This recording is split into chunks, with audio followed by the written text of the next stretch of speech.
Reborn and India as a Magnate. This video is purely for entertainment and does not infringe on copyrights or laws. The rights to the novel and image belong to the original author. We do not claim ownership. Don't like waiting and want to listen to this fanfic in full now? Subscribe to our Patreon, where you'll find the best fanfics. Chapter 101, No Danger. Release the King Cobra. Due to the artificial 3 layers of inside and outside, Belsina could not see the situation inside clearly, and he shouted with his neck stretched. Get out of the way, get out of the way. Lina, how are you? Were you bitten by a snake? The human mule Brooke knew that Master Singer was worried about Madame Lina's safety, but these damn slaves were too slow. The master told you to get out of the way. Why are you still blocking the way in front? Are you deaf or stupid? Now there is no time to care about how these slaves feel. Just kick them and curse them while kicking. Didn't you hear the masters shouting? Get out of the way, you damn things. Are you deaf? Get out of the way. Bang bang bang. He kicked them randomly without caring about his head and buttocks, and finally fought his way into the center of the encirclement. The King Cobra surrounded in the center was originally in a defensive state. It had never seen such a big one, and humans with 2 heads, 4 arms and 4 legs were frightened all of a sudden. He opened his mouth and spit out the snake tongue, and he could hear the hissing warning sound. Warn this monster not to come any closer, or he will not be polite. As the saying goes, the higher you stand, the farther you can see. Belsina, who was lying on Brooke, straightened up and looked inside. He saw a group of castle servants had surrounded Lina in the middle. But when he reached the outermost safe rock of the crowd, he breathed a sigh of relief and patted Brooke's shoulder. He pointed forward and let Brooke pass through the crowd and came to Lina's side. As soon as Belsina relaxed his nervous mood, the pain in his feet immediately rushed out and sweat broke out on his forehead. The moment Belsina was placed on the stone, he was in so much pain that cold sweat broke out. At that time, Lina was startled and hugged Belsina and asked in horror, "Brother Bell, what's wrong with you? Tell me where you feel uncomfortable. Don't scare me, you know I'm timid. Please don't scare me, what's wrong with me?" Belsina, who was held in the arms of the beauty, didn't know whether to laugh or cry. Grinning, raised his right foot and barely squeezed out a very ugly smile and said, "It's nothing serious, you just twisted your foot when you were walking too fast. I'm relieved that you're okay." At this time, she saw Brooke panting beside her and said, "Brooke, move quickly and bring it to me. If it twists like this, it will hurt the cartilage." At this time, Lina quickly turned Belsina's head to prevent Belsina from seeing her feet and getting scared. Brooke took 2 deep breaths and calmed her restless heart. After a few seconds, she suddenly grabbed Belsina's injured ankle. Then she pulled it out suddenly, and the deformed ankle was reset with a snap.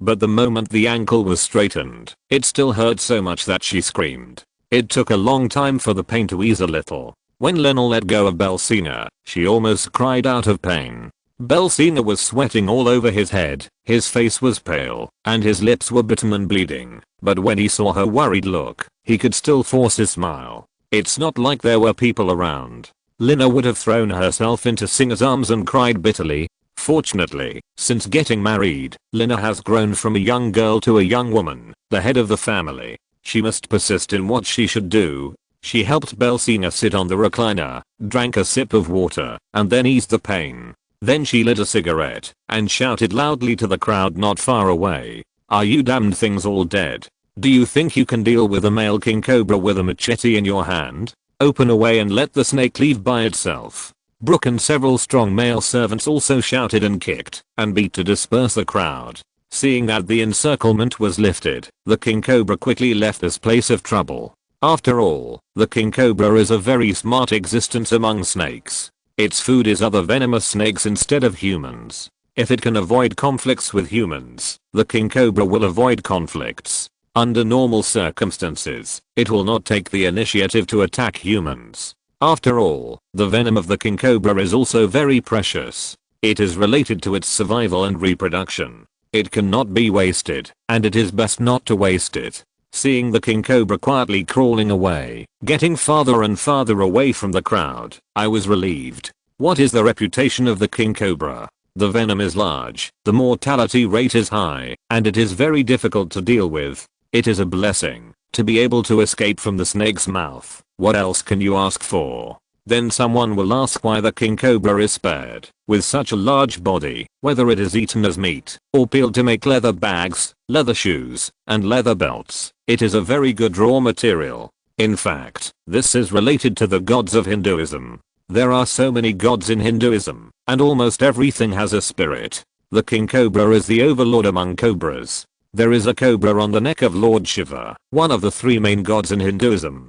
This is a sacred beast. In order not to anger Lord Shiva, cobras can be said to be rampant in India. In addition, Indians will not eat snakes. You said that even cicada will not eat snakes, which is why India's population ranks second in the world. However, there are so many wild animals living in the country, such as lions, tigers, elephants, crocodiles, rhinos, and bison. This is simply against common sense. The specific reason is that Indians do not eat game. Most Indians are vegetarians, and even chicken and mutton are rarely used, not to mention those wild animals. So there are many Indians and more animals. Leopards and sloth bears can sneak into the village in broad daylight to cause damage. So cobras, especially king cobras, are gods.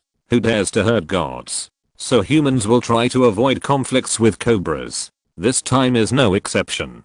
It is very difficult for such a large king cobra to survive until now. If it can be released, it should be released as much as possible. Moreover, this king cobra did not hurt anyone, and there was no reason to execute it. Seeing the king cobra crawling away, everyone breathed a sigh of relief, and then everyone continued to work. Although Belsina's injured right foot was straightened. However, due to the serious injury, there was no physical treatment such as cold compress, and the ankle was swollen, a large purple black bag. I don't know what happened. Master Belsina has been injured frequently during this period. His back was just healed 2 days ago, but he sprained his ankle again today. It's really trivial. In addition, there are servants in the house to watch these Shudras work, so Master Belsina doesn't need to participate in person. It's more important to treat the injury. If there are any sequelae on the foot, it will be a disaster. So Mrs. Lina quickly asked people to pack up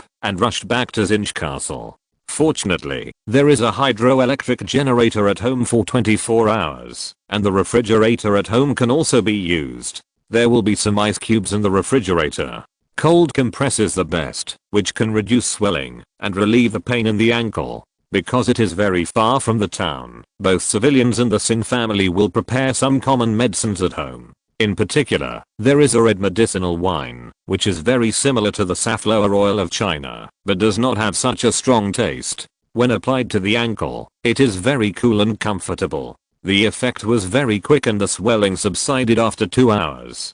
Belsina could also slowly move his ankle. Apart from the soft tissue contusion and swelling, there was no bone injury, so he did not need to go to the hospital. Chapter 102. The man works outside, and the woman works inside. Although this red medicinal wine does not have much strong taste, its therapeutic effect is quite good.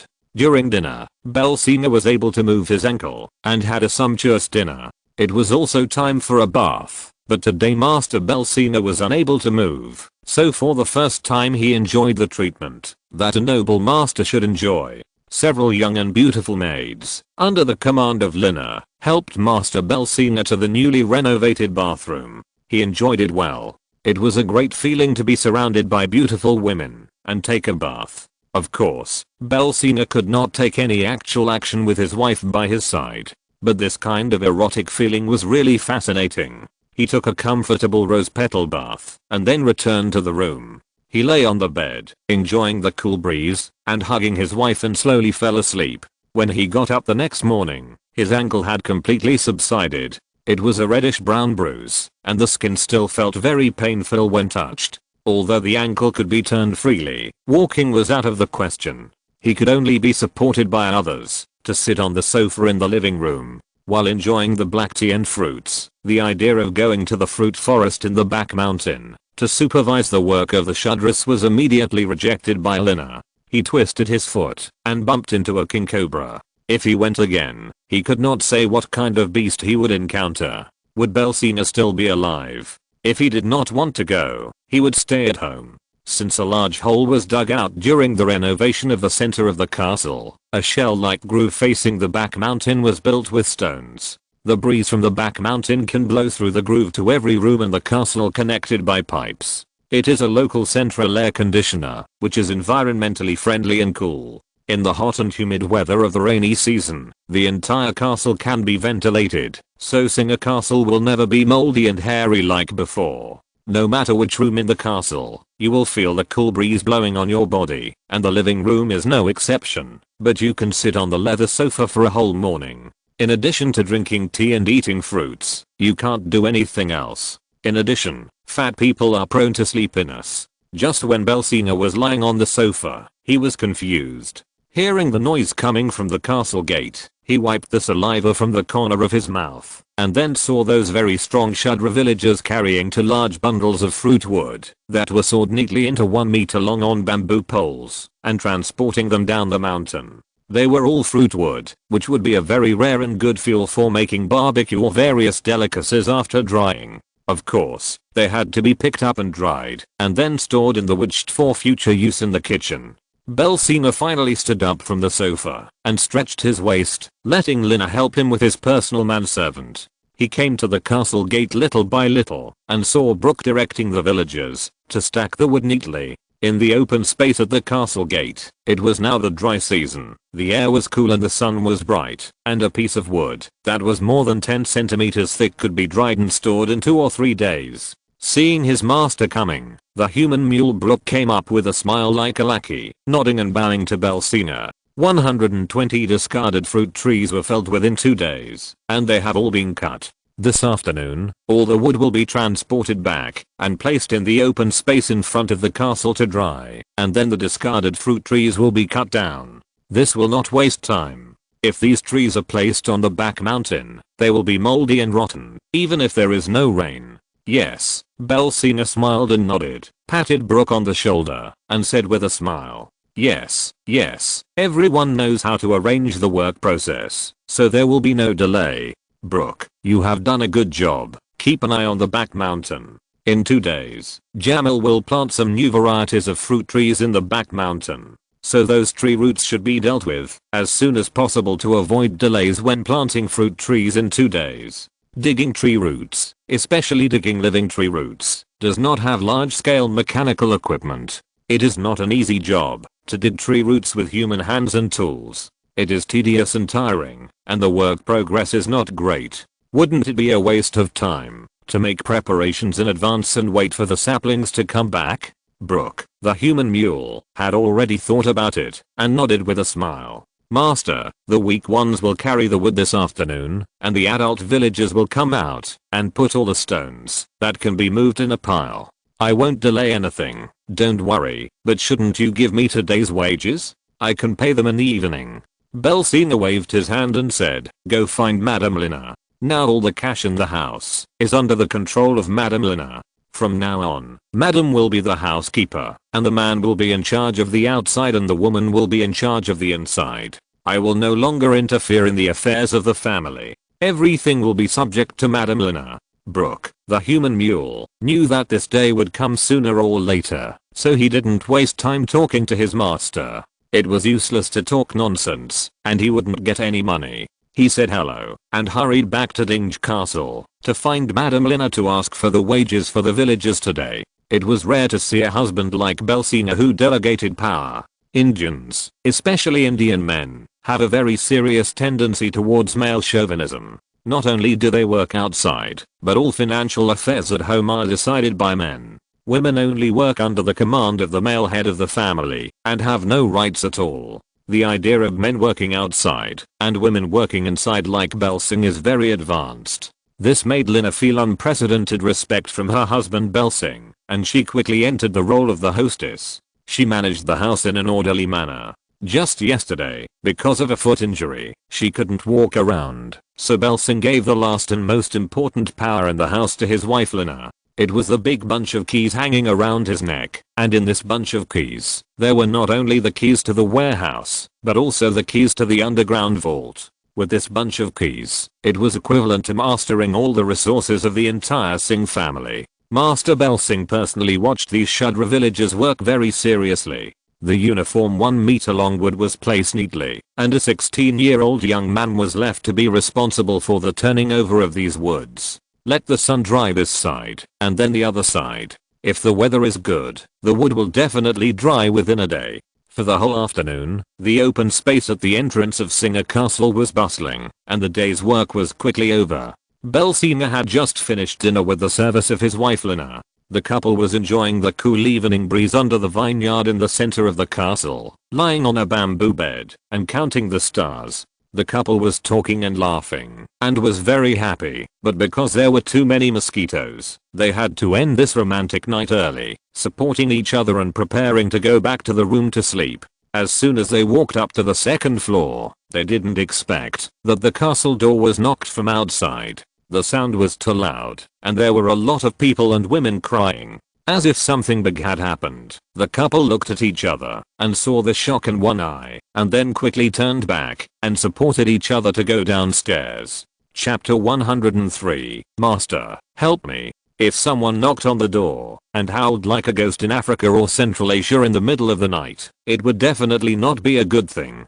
But in rural India, no one dared to do anything to the noble master of a high caste. The reason for the chaos must be that some unexpected situation had occurred, and they were seeking help from their master. The two young couples were not afraid. They supported each other and came to the living room to direct the servants, and quickly turned on the lights in the central living room. At this time, they saw a group of people coming in noisily outside, and they all stopped in front of the door of the living room. At this time, the human mule Brook walked out of the crowd with a sullen face and came to the living room. He saw Belsinger and Mrs. Lina were already sitting on the sofa waiting for him.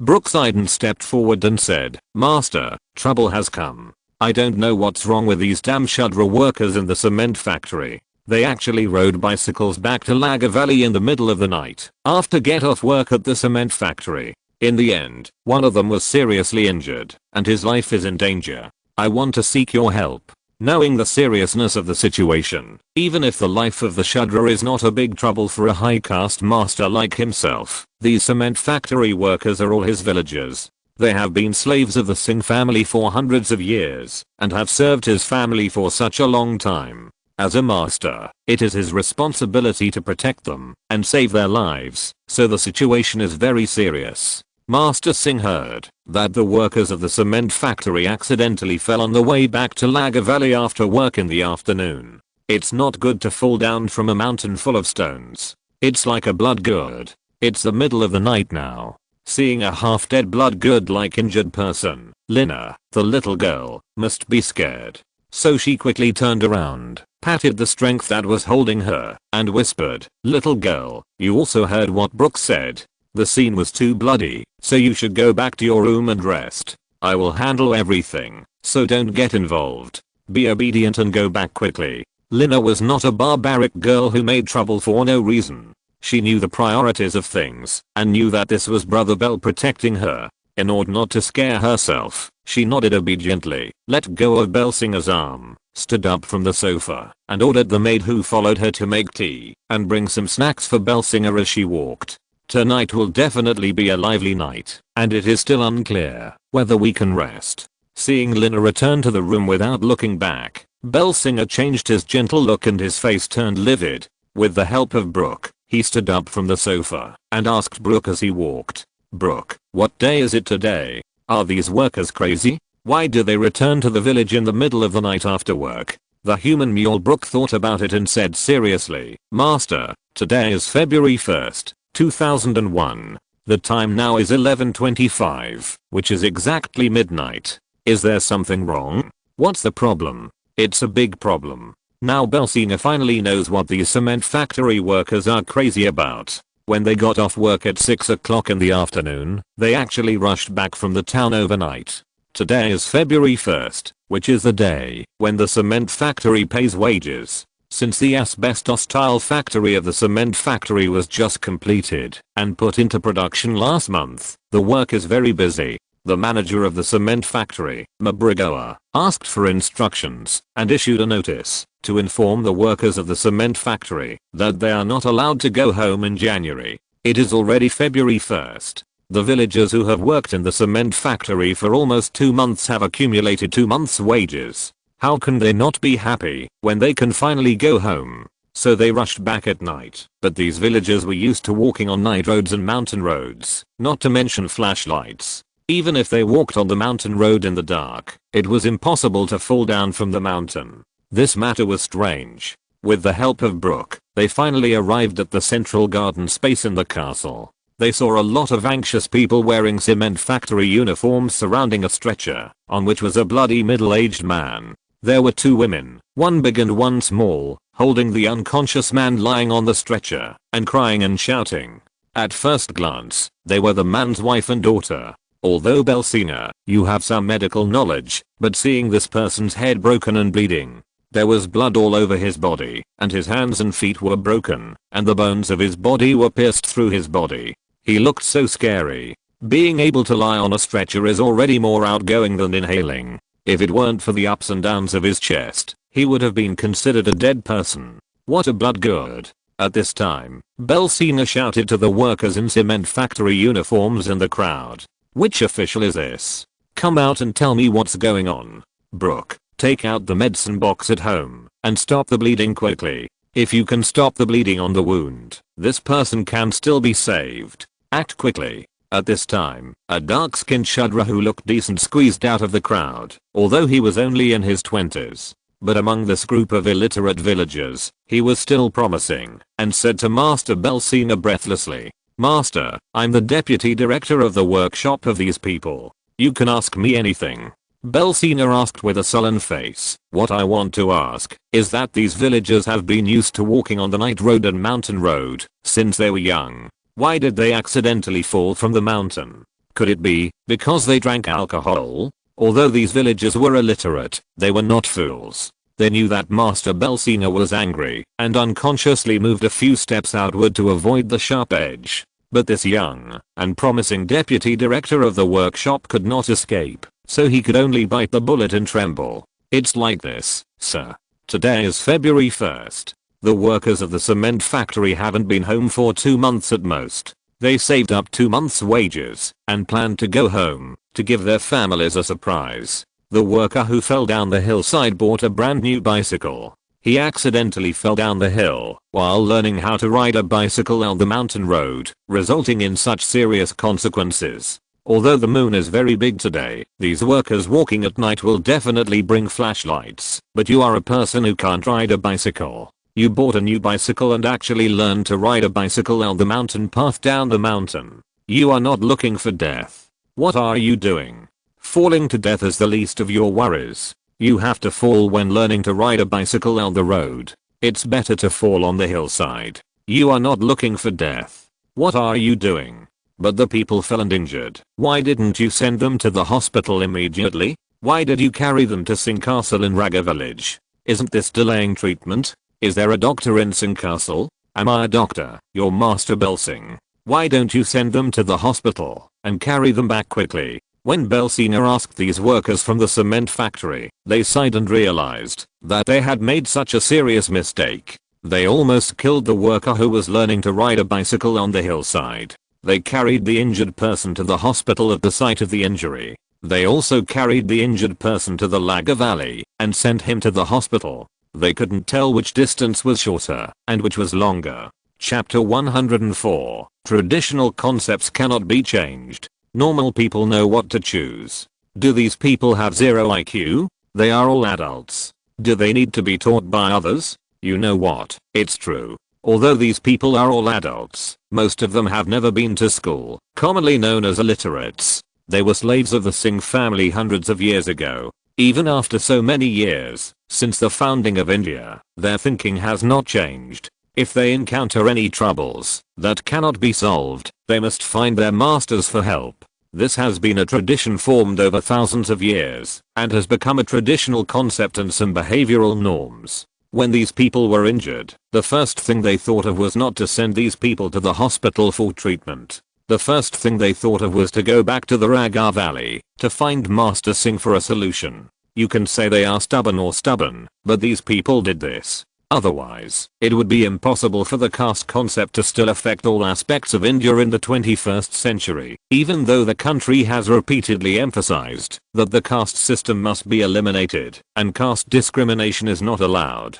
But when you walk on the street, do you see that the caste system has disappeared? Have caste segregation and caste discrimination disappeared? Traditions formed over thousands of years cannot be reversed overnight. But then again, if this group of people abandon the traditions formed over thousands of years, racial discrimination, caste segregation system overturned, how can a Kshatriya be a superior person in India? How can he live happily and bully men and women? And how can he enjoy his privileges? So even if the Indian Congress and the government repeatedly called for the elimination of the drawbacks brought by the caste system, those officials in power are Brahmin Kshatriyas. In order to maintain the privileges of themselves and their families, they pretended to obey but secretly violated and made obstacles everywhere, blocking the government from eliminating the impact of the caste system. So even now in 2000, it is useless, let alone in remote rural areas. Even in New Delhi, the caste system is still rampant and cannot be eliminated at all.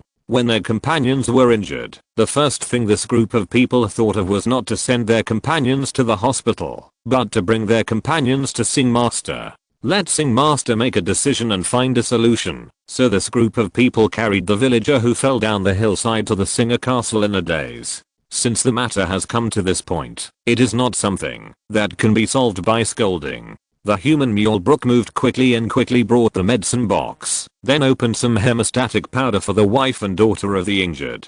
Apply it on the wounds that are bleeding, and then tie it tightly with a bandage. Because they are not professionals, coupled with nervousness and fear, the movements of the three people are deformed. After a few minutes, one of the injured is directly wrapped into a mummy. Although the technique is not good, it is good to be able to stop the bleeding, but human life is at stake. Master Singh can't stay calm, so he asked Brook to get some money from Mrs. Lina. Then Master Singh wore pajamas and sat on the stretcher, along with the male servants in the house and dozens of cement factory workers. Holding flashlights, they carried the injured and trotted to Singha town. Because there were so many people, they were not afraid of any accidents. In addition, the flashlights illuminated the cool air, so they ran very fast. In the early morning, a large group of people came to the central hospital of Singha town, but they were dumbfounded when they arrived at the central hospital. The efficiency of the Indian government is so slow that it is the worst in the world, which indirectly affects the efficiency of all walks of life in India.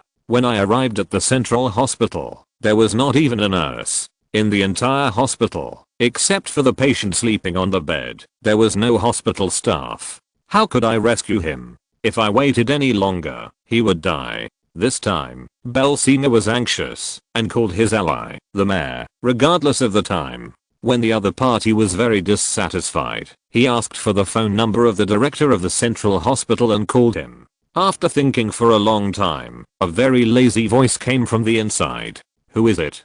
Don't you know what time it is now? Why are you calling? Can't you talk about it tomorrow? Who are you? Even if it is delayed for another 2 hours tomorrow, the person will die. I didn't sleep all night and sent the person to the hospital. In the end, the doctors and nurses were slow and irresponsible. I will lose a skilled cement factory worker.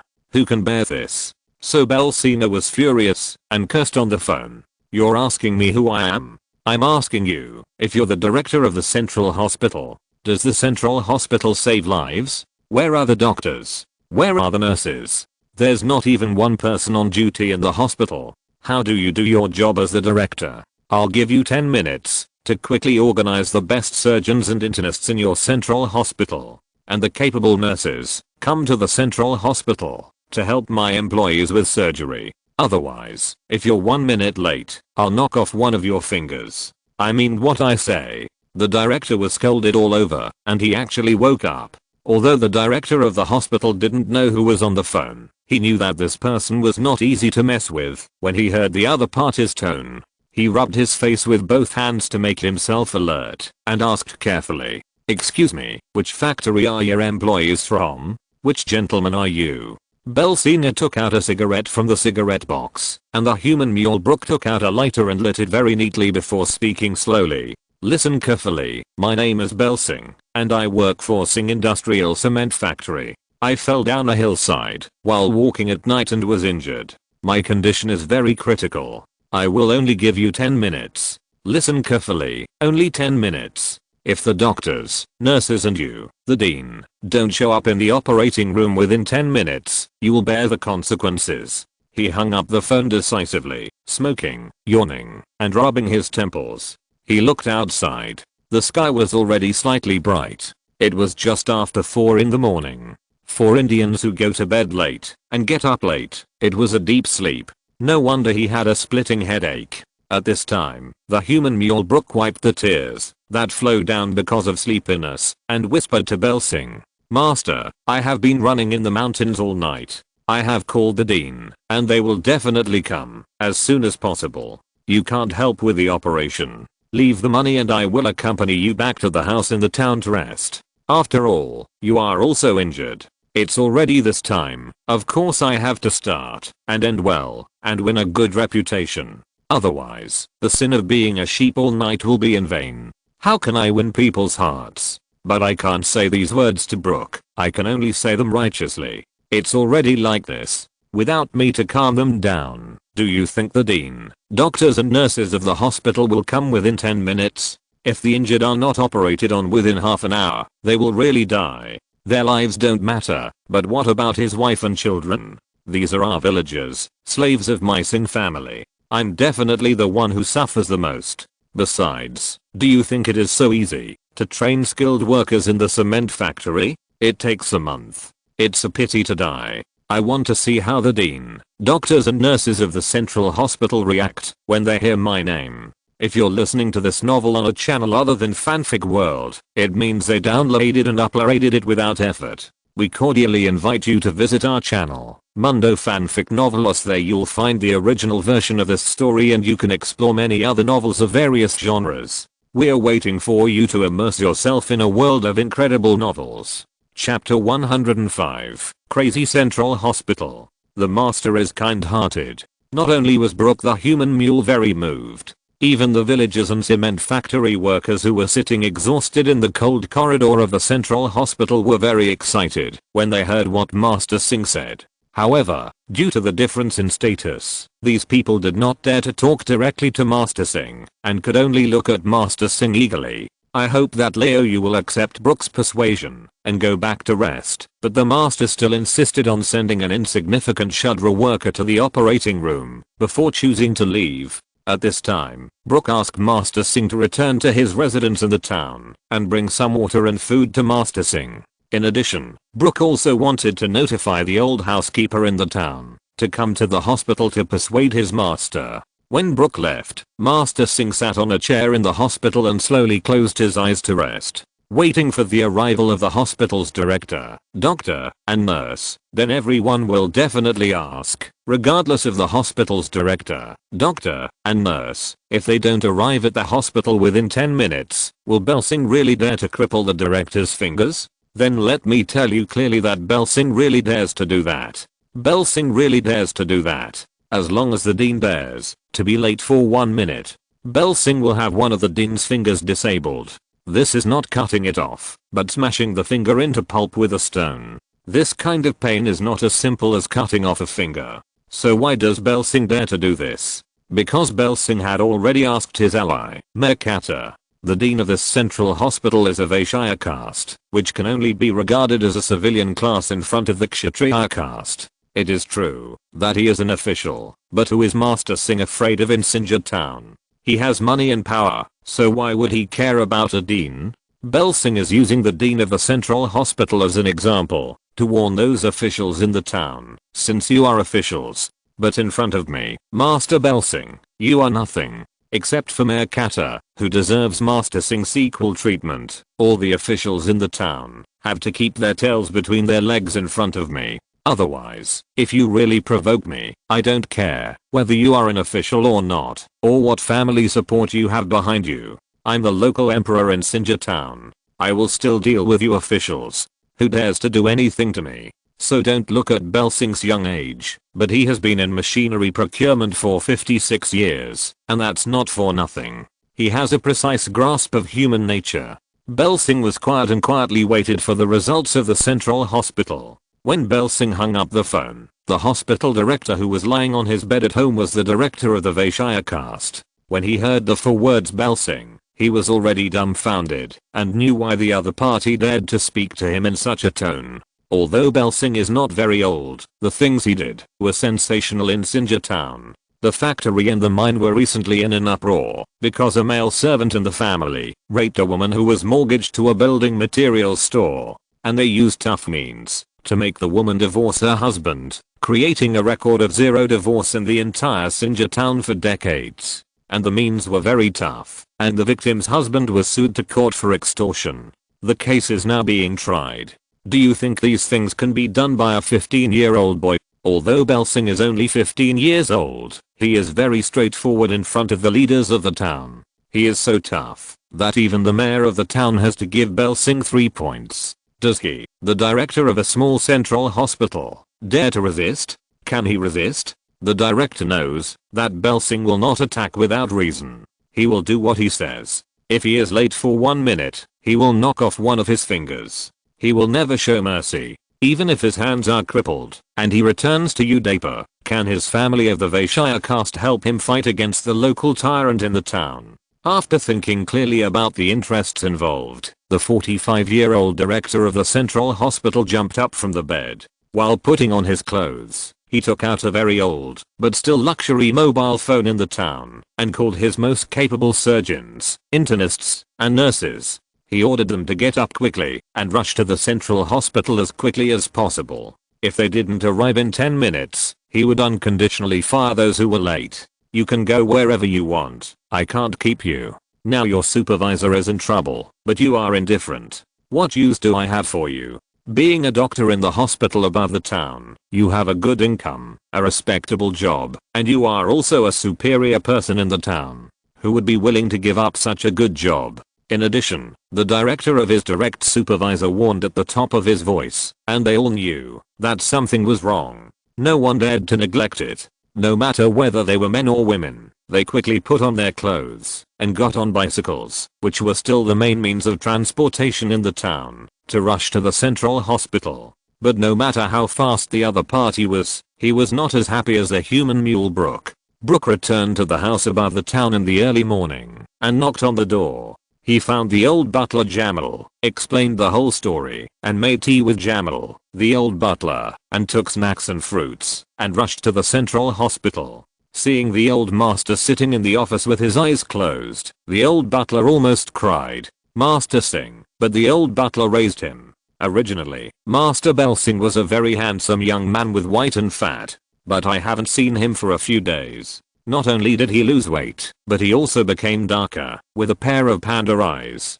When he spoke, his voice began to become hoarse, because of excessive smoking. How could he not talk? I haven't seen my master become like this for a few days. Do you think the old butler can't be sad?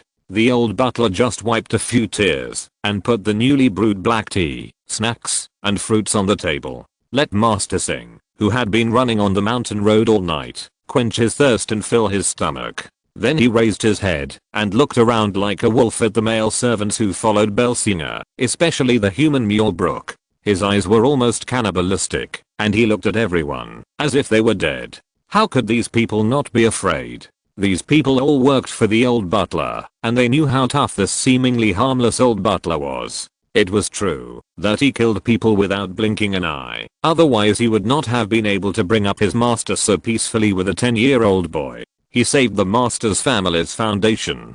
Do you think this butler could be simple? No one dared to look at the old butler, and the old butler had to lower his head when he saw anyone. Master Singh was too tired and had things to deal with, so he had no time to talk nonsense with these servants. He had to find a suitable opportunity to teach them a lesson. The most important job now was to look at the time. There were still 2 minutes left before the time set by Master Singh. If the director and doctors and nurses of the central hospital did not arrive within 2 minutes, the director's fingers would be in danger for every minute that passed. Chapter 106. 35 seconds will cost you a finger. Belsing was the most relaxed among them. He had steaming hot tea and his favorite chocolate cake. Cookies, fresh fruits, so many delicacies in front of him. Although Belsinger was hungry, after riding a sedan chair all night, it was painful to drink and eat. As time went by, without Belsinger's order, the human mule Brooke signaled with the old butler's eyes.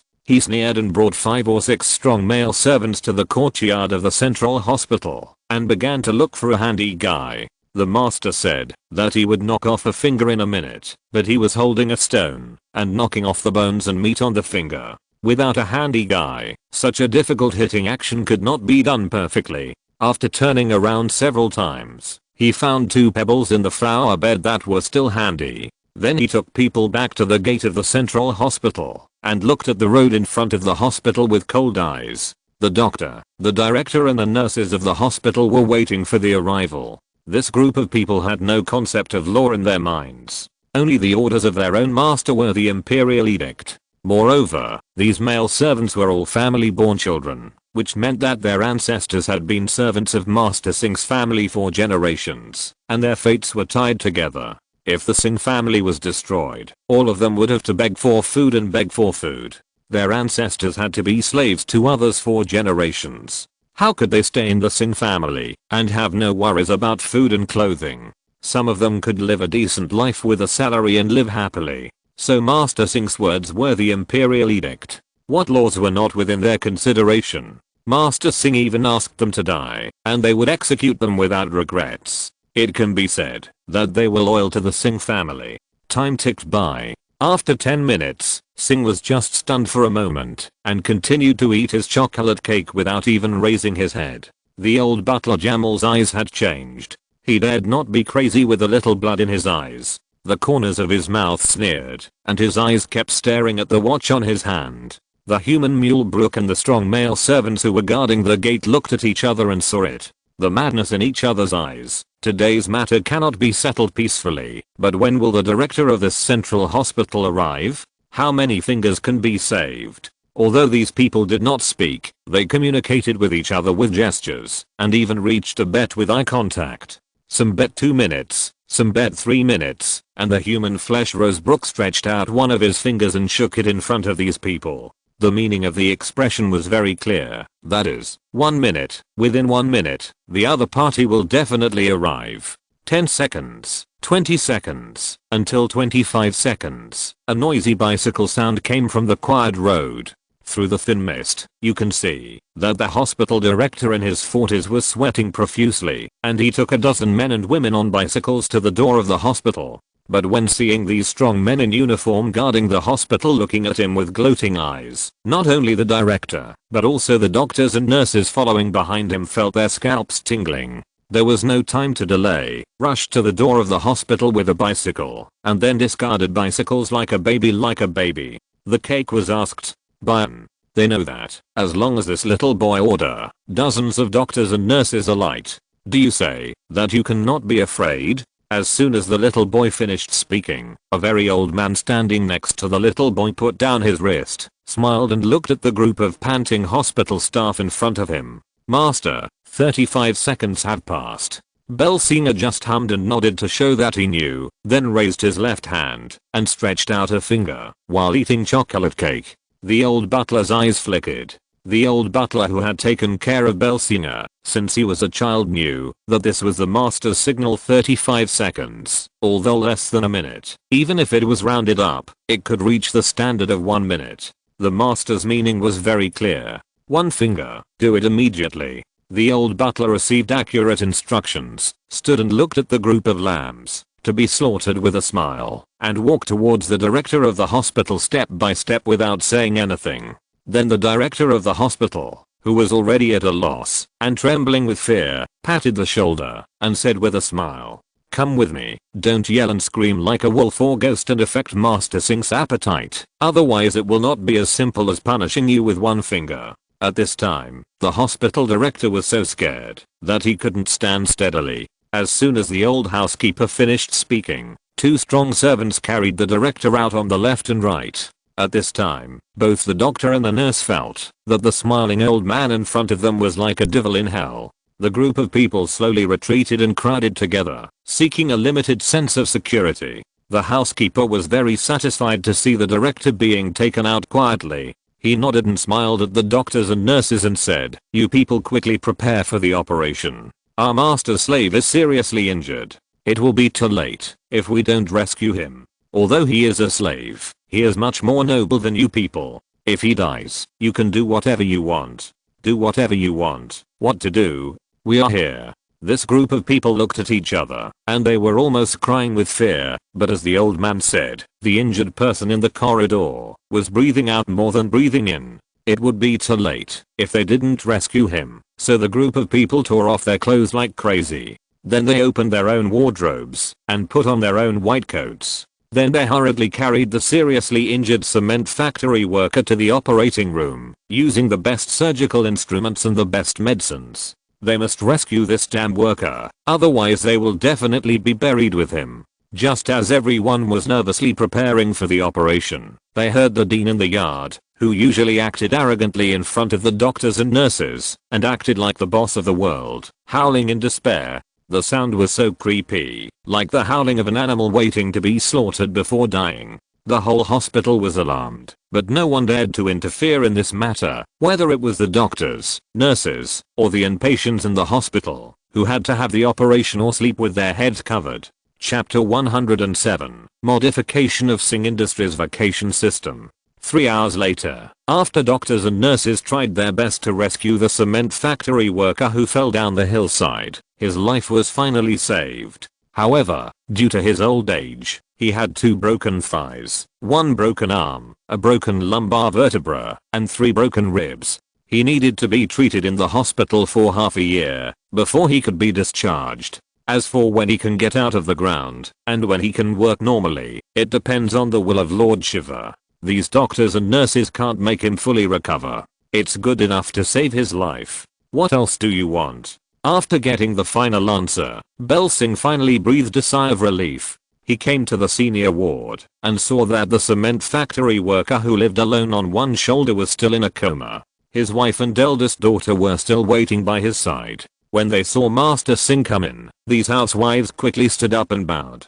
Although Bel Singh was tough on outsiders, he was still kind to people in his sphere of influence. Looking at the pillar of the family lying unconscious on the bed, wrapped like a mummy, what should the family do with orphans and widows? Life will definitely fall into trouble. He sighed and said to the housekeeper behind him, "Butler Jamal, although this cement factory worker rode a bicycle on the mountain road at night, after get off work without permission, and was seriously injured today, he brought this upon himself, but he is still a member of our village, and has been following the Singh family for generations. Even if he has no merit, he has worked hard, so the cost of the surgery will be borne by our Singh family. In addition, the Singh cement factory will pay this family 80% of their salary every month until the worker recovers." As soon as Master Singh finished speaking, all the cement factory workers standing in the corridor cheered. In the ward, the wife and daughter of the injured also knelt on the ground and kowtowed to Master Singh.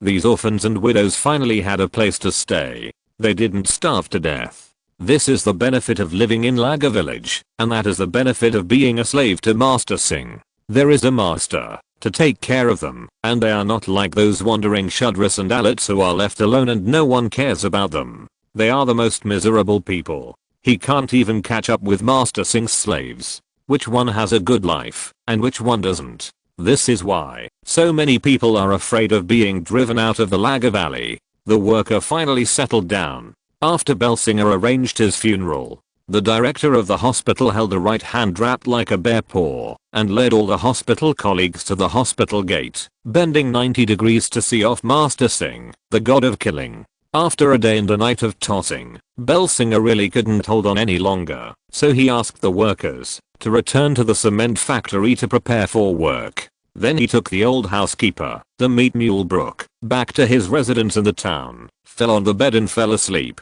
He slept until more than 7 o'clock in the afternoon, before getting up from the bed and simply ate some easy to digest fruits to fill his stomach. After all, dinner was more than 9 o'clock.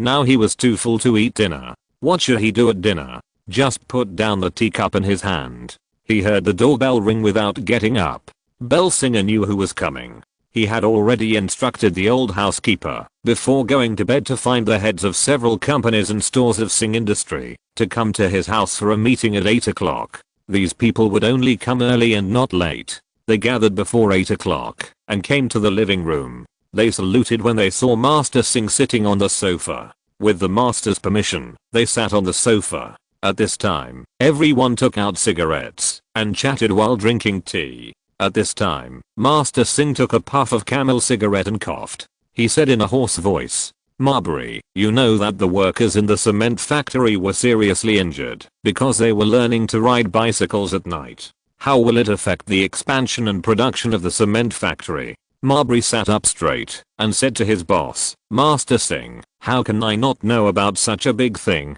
I will take the lead in thanking the master for his generosity on behalf of the workers. I will pay 80% of the salary to the injured worker's family every month according to the master's instructions. Because his job is to seal cement bags, both men and women can do it. He can go to work directly without training, so it will not affect the normal expansion and production tasks of the cement factory. If it does not affect, then we can rest assured. The cement factory is making a lot of money now. If the production is reduced because of the injured workers, if the work is stopped, the loss will be huge." Fortunately, the worker who was practicing bicycle on the hillside and looking for death was actually a bag sealing worker. It will not affect the production of the cement factory. At this time, Singh was satisfied and put down the big stone in his heart. He breathed a sigh of relief and said with a smile, "What do you think this worker is doing if he is not looking for death? He actually practiced bicycle in the dark mountain. What was he thinking?" At this time, the store manager of the building materials store, Will, who was more familiar with the actual situation, sighed and said, "Master, you may not know that the main means of transportation in the entire Sinjar town is still bicycles. Because the road conditions are so bad, there are only some dirt roads leading to the countryside, and there are potholes up and down the hills. Only bicycles can pass smoothly, so bicycles have become a very luxurious family property. The workers of this cement factory have received their wages, and there are many who have 1.5 months' wages in their hands. When they are about to get off work, they directly bought a new bicycle. How can they not be excited? They were so excited that they fell off the mountain while practicing riding a bicycle and were seriously injured. Who can blame them? That's right, Sinjar town is so convenient that bicycles have become a luxury means of transportation. It is a symbol of wealth and status. After 2 months' salary at the cement factory, it is a very glorious thing to be able to buy a brand new bicycle and ride it back home. It is equivalent to buying a family car and showing off in front of friends and neighbors. It may be because he played a little too much and fell in the mountains. It was purely his own problem, but the rules and regulations of Singer Industrial Company also indirectly contributed to the occurrence of this accident. This time, when Singh came to find these factory managers and store managers, he also planned to modify the inhumane regulations of Singh experiment, so he sighed and said, although he was to blame for the fall, some regulations of Singh Industrial were indirectly accomplices. It must be changed. For example, Singh Industrial will pay the wages of the previous month on the first day of each month, and will get off work at 6 o'clock, when the wages are paid. Workers living in the town are fine, but workers living in Laga village can't get home. So I want to change the rules and regulations. When the wages are paid on the first day of each month, a half-day work system will be implemented, and the workers will be off at 12 noon. Let these workers who get paid go home happily, buy something for their families, stay at home for one night, and then go to work the next day." Bel Singh's decision was unanimously agreed by everyone present. There is no 8-hour work system in India, but generally speaking, you need to work 12 hours from 6 am to 6 pm, and there are no holidays. Of course, it is an ancient tradition that several important festivals of Hinduism must be holidays, but outside of these holidays, there are no rest days, and it is a very generous decision of Belsina to implement a half-day work system when paying wages. Chapter 108. If you want to be rich, you must first build roads. At this time, Belsina sat on the sofa, twisted his waist, twisted his neck, and his joints creaked. Then he let out a long sigh and said very tiredly, Damn it, I ran all night, and I was also bumping on the sedan chair all night. Now there is no bone in my body that doesn't hurt. Old Butler, Alaga Valley, the mountain road leading to the town is really bad. Do you think we should repair the road? Otherwise, if there is an emergency, it will be out of reach. The old butler Jamil was stunned when he heard this, then shook his head with a wry smile, sighed and said, "Master, not to mention you, even your grandfather has thought about building this road. But this road is too difficult. You have to climb over several mountains and cross 2 rivers.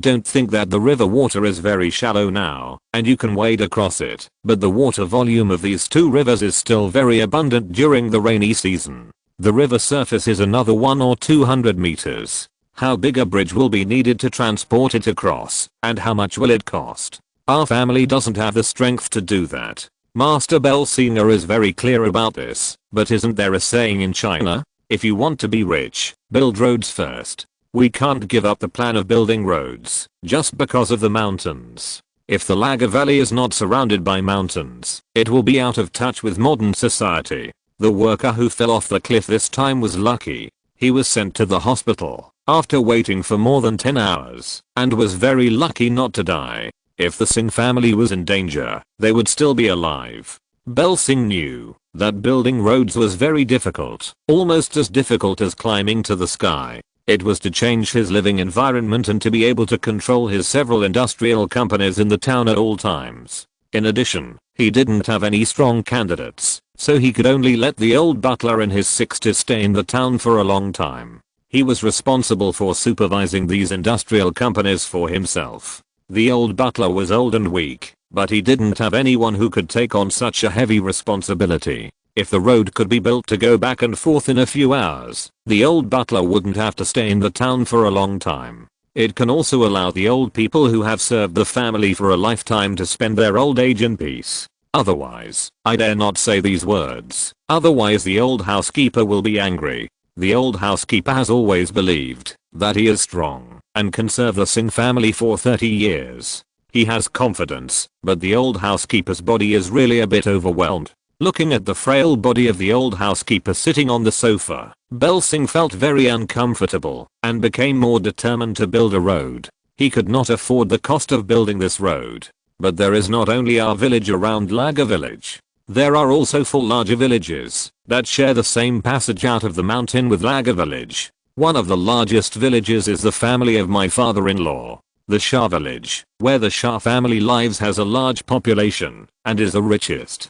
The second most populous is my own Laga village. There are 3 other villages with a population of more than 2,000 and more than 1,000. The population of the 5 villages combined exceeds 10,000. What about some other small villages? So many villages, so many people, using the same mountain road out of the mountain. That proves that the road construction is not the business of one village. The other villages should also lend a hand. The rich contribute money, the strong contribute labor, but whoever pretends to be stupid and denies that they use the same road out of the mountain. If you don't participate in the road construction, then don't blame me for being rude. Bell Singh thought of this and said to the old housekeeper with a smile, "Housekeeper, I know that this passage out of the mountain is not only used by our village, but also by other villages. There are 5 villages with a population of more than 1,000 people, and there are also some small villages with hundreds of people living in the mountains.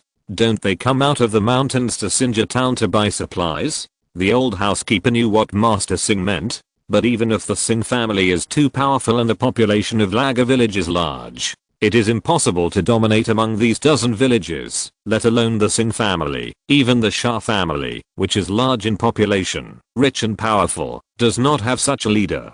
There is no such ability to unite. Everyone's status is similar. Who are you leading? There are landlords and high-caste masters along the village, so the old housekeeper shook his head and smiled bitterly to persuade. Belsina said, "Master, I understand what you mean. You want to gather all the heads of several villages, appeal to their emotions and reason, and explain the interests of building roads. You want these villages to contribute money and strength, and everyone works together to open up the passage out of the mountain. In this way, it will be very convenient and fast for villagers in any village to reach Sinja town. But your idea is good, but it is impossible to realize. These villages are all independent, and some villages are even feuds with other villages. The two sides have fought for decades or even hundreds of years. Our Singh family does not have the ability, let alone the overwhelming advantage, to gather all these villages together, to complete the feat of building roads.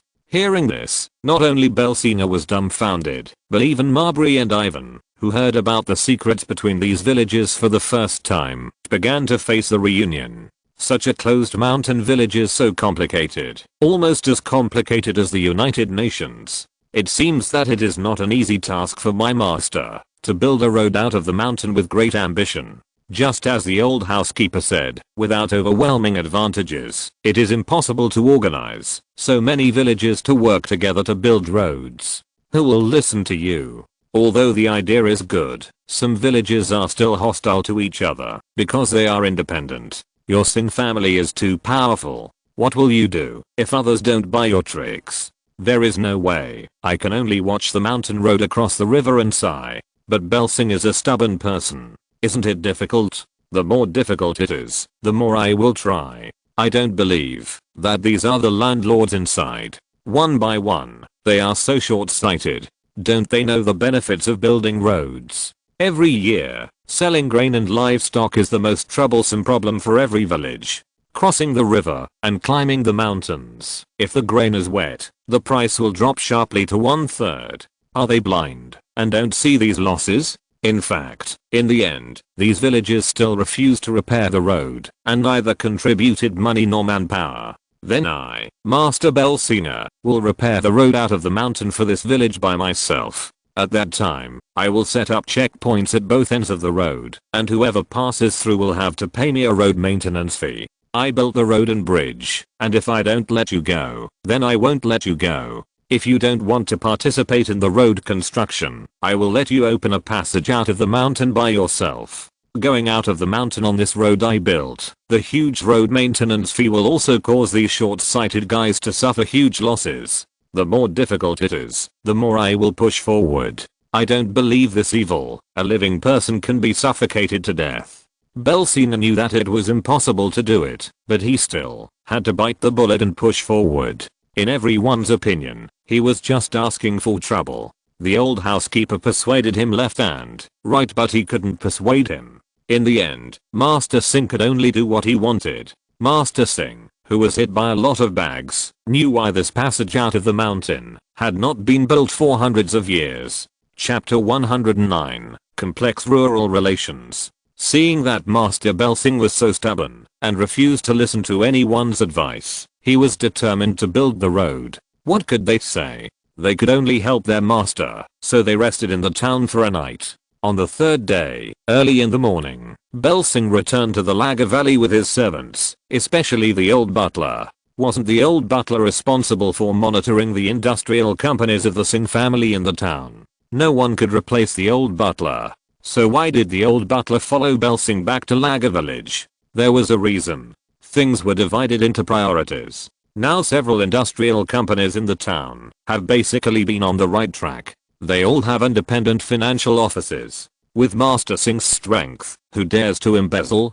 So it was no problem for the old butler to leave for a period of 10 days or 8 days. The second reason was that the old butler had been a butler for the Singh family for a lifetime and had more than 50 years of experience. That was not for nothing.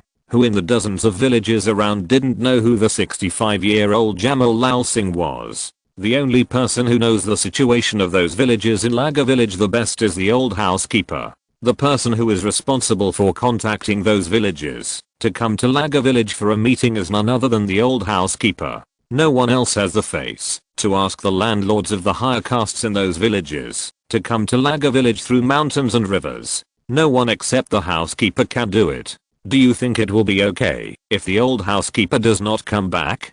On the way back, the master and the servant had a careful chat while sitting on a bamboo sedan chair. The old housekeeper also introduced the situation of the villages in the mountains to Master Belsing in detail. In fact, the most difficult village to deal with is a Brahmin village. The leader of the village is a Brahmin who is arrogant. In addition, it is the top caste and has always looked down on the Singh family, the Shah family, and these Kshatriya high castes. Wherever he goes, he acts as if he is superior to others. Many villages with small populations depend on this Brahmin village for survival. It can be said that this Brahmin has 100 responses, and it is quite difficult to deal with this Brahmin. There are two villages with conflicts, one is Kshatriya and the other is Vaishya. Everyone must have asked the master of the Vaishya village, how dare he compete with a Kshatriya noble master. The story inside is so rich that it is simply said. This Kshatriya high caste master is just a very ordinary Kshatriya who lives on land management. Although he has no worries about food and clothing, his overall strength is really not as good as the opponents of the villages of the Vaishya alliance who are hostile to him. Both sides are not in the same weight class in terms of economic strength or village population. 5 or 6 Vaishya castes can really fight against a Kshatriya together. Although they cannot directly threaten the safety of life and property of this Kshatriya, they will not show mercy to those ordinary Shudra villagers by making trouble everywhere. After so many years of confrontation, the Kshatriya landlords have suffered heavy losses, and they are getting worse year by year. In addition, this Kshatriya master lives in the mountains. They don't like to socialize, so the two sides have accumulated conflicts for decades or hundreds of years, and no one can do anything about it. They have been deadlocked until now. Do you think it is complicated enough? From the perspective of Hinduism, Brahmins are in charge of the priesthood, and Kshatriyas are in charge of secular power. The third six, Vaishya, is a free peasant small business operator who supports the Brahmin and Kshatriya high castes with donations. That is to say, Vaishya is the cornerstone of true Hinduism, and the backbone is also the people who have the right to enter the temple, and are qualified to wear the holy thread. As the saying goes, taxpayers, as long as you don't break the law, what can the Kshatriya high caste who is in charge of secular power do to me? As long as I don't violate the religious rules, what can the Brahmins who are in charge of the priesthood power do to me? This is why 4 or 5 Vaishya castes can compete with one Kshatriya caste. They will not directly threaten the personal safety of the Kshatriya caste nobles and the safety of their family members, but they will attack those villagers. You can protect 1 or 2. Can you protect thousands of villagers every day? The two sides fought for decades and finally neither could do anything to the other. There are 5 large villages with more than 2,000 people. I and Asha village are allies, and will definitely stand together. Whether it is my father-in-law or my brother-in-law, they will support my decision to build the road. But the arrogant Brahmin village is more difficult to deal with, and there are conflicts between the two sides. The Vaishya caste village and the Kshatriya caste village have irreconcilable conflicts. 5 equals to 3 abandoned. The remaining villages are small villages with less than 1,000 people, and there is no way to compete with Mylaga village. They can be subdued by tough means, but many of these villages rely on the arrogant Brahmin village for survival. There are also many villages that have conflicts with both sides, which is equivalent to a big country with several subordinate small countries. It is so complicated. Laga village also has several subordinate villages, and the population is not large. The largest will not exceed 600 people, and the smallest village has only more than 300 people. The population that several village writers can provide together does not exceed 2,000 people. It is too difficult for us to do it. To build a road, you not only need money, but also people. Talent is the real reason. It is impossible to build a road. We can only blast stones to make the steep slope into a gentle slope. It is good enough to have a country stone road that can drive motorcycles, bicycles, and carts. Therefore, the road surface of the mountain passage will not use cement or asphalt roads. The stones that have been blasted down will be placed on the foundation. This stone road will not be more than 10 meters wide, and the labor required is very large, and they must be young and strong. The old people who must be able to move stones are not considered, so it is impossible to build this stone road out of the mountain without tens of thousands of people. Talent is the key to success or failure, and what Belsina lacks most now is people. It is okay to let Master Singh take money, but where can we gather tens of thousands of people? It's a headache. It's really a headache. I didn't expect that the relationship between these villages and the mountains is so complicated, almost catching up with the small United Nations. But since I have made up my mind to build a road, I have to push forward, no matter how difficult it is. I don't believe that. Without you rotten eggs, I won't make trough cakes. After staggering back home, Belsina sent his human mule Brook to Asher village to inform his father-in-law and brother-in-law. He came to Laga village to discuss the road construction and informed those villages that only the old housekeeper was in charge, so he asked Park to take good care of the old housekeeper early the next morning. He went into the mountains on a sedan chair to inform those villages in the mountains. There is no need to talk nonsense with these people. The more you want to explain to them the pros and cons of the road construction, the more they think you are begging him. Without them, the road construction cannot be done at all, which makes Belsina very angry. There is no need to talk nonsense with them. The old housekeeper has only one task, to inform them that the road is going to be built. If you don't come, we will build it ourselves. But the road we have built does not allow you to pass. If you want to use this stone road out of the mountain, you can pay the toll. If you don't have money, don't even think about it. Chapter 110. 5 Village Federation. These words are simple and clear, right? In this inefficient Indian village, it is simply out of the ordinary to say this. This kind of threat is something that everyone can hear. But what is the strength of Master Singh of Raga village? Even if he offends you, the so-called Brahmin village and the so-called Vaishya village, what can he do? What can you do to me? It is normal that I don't let you walk on the road I built.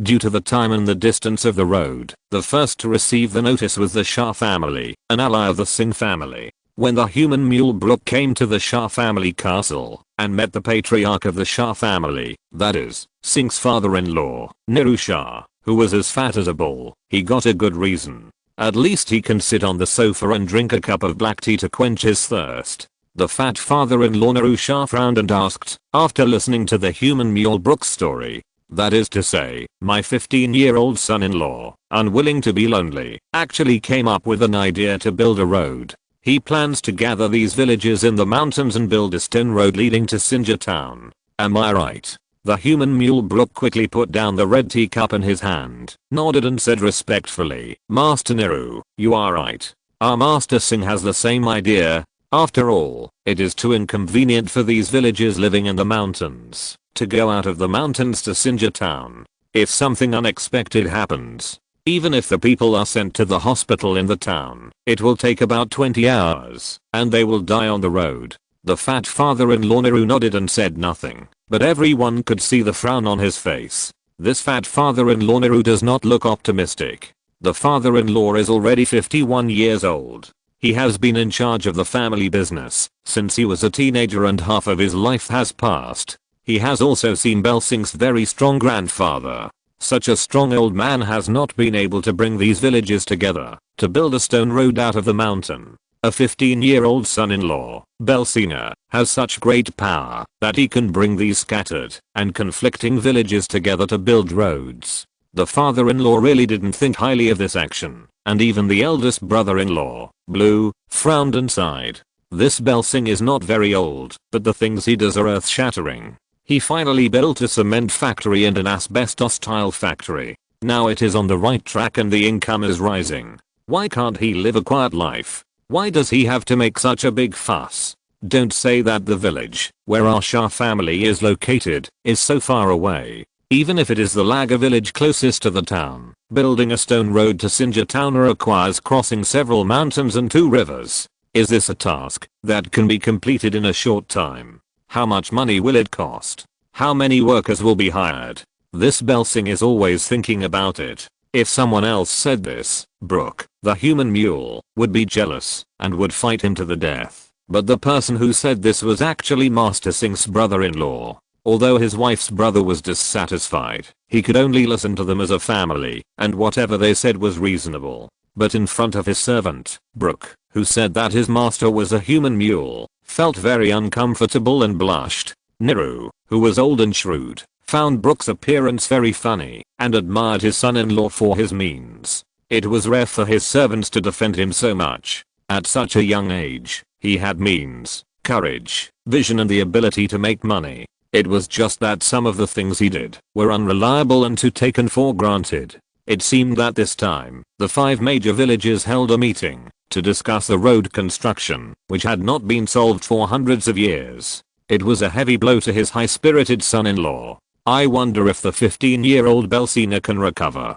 Seeing the eldest son who had no control over his mouth insulting the master in front of the servants, it was really a bit too much. So the old man coughed and glared at his eldest son, asking him to shut up. Then the old man said, "Whether this thing can succeed or not, it was my son-in-law who initiated this joint meeting. As a father-in-law, I have to show my support anyway, so let's act together after lunch. I haven't seen Lina for a while. I heard that Singer Castle has been renovated. I don't know how it is renovated. It's not bad to remember it for 2 days. Ha ha ha."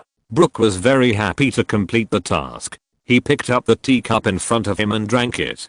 The warm tea was so refreshing. He felt relieved after finally completing the task assigned by his master. At noon, he had a hearty lunch at the Shah family. Then the fat father-in-law took his brother-in-law and several close servants on bicycles and rode along the mountain path in a mighty manner. It was not until after 7 o'clock in the evening that they arrived at Singer Castle. The father-in-law brought his brother-in-law, the successor of the family leader, to the scene in person. This was to support himself and to show his son-in-law a face with practical actions. Riding a bicycle for several hours made the fat father-in-law very tired, which moved Belsinger beyond words.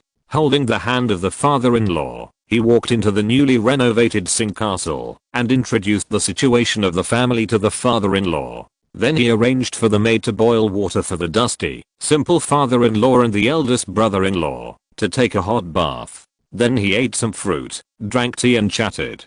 Dinner was the most distinctive curry lamb of the Singh family. Drinking mayo telika swept away all the fatigue. After dinner, the family sat in the central garden of the castle to enjoy the cool breeze. While drinking tea, they talked about why the road construction action was so sudden. Belsing also introduced to his father-in-law why he wanted to build this road out of the mountain. While the family was chatting, the old housekeeper Jamal also came to the Brahmin and met the Brahmin landlord to convey the greetings of Master Singh. Although this 40-year-old Brahmin was arrogant and unsociable, he was very interested in this 15-year-old who was in charge of the family business and set up 2 industrial companies in Sinjar town. They produced cement and asbestos tiles. The 2 companies have entered the right track and made a fortune. Being able to open 2 factories at the age of 15, he put all his wealth on it, but he didn't expect it to succeed. In addition to these 2 factories, it was only a matter of time for the Singh family to rise. Such a young and courageous young master, this 40-year-old Brahmin named Hayakayaksi was very interested in pursuing, not participating in the road construction. It would be nice to meet this little guy, not to mention that he was bored in the mountains all day long in the small village, either eating or drinking. Even if it was not making a little man, it would be boring enough to go out for a walk to digest the food. So he agreed to the request of the old housekeeper Jamal and decided to go to Laga village to participate in the so-called 5-village joint meeting. This is a good start. The marriage between the Singh family and the Shah family is no secret. The marriage of the 2 families will definitely be a tyrant within dozens of kilometers around.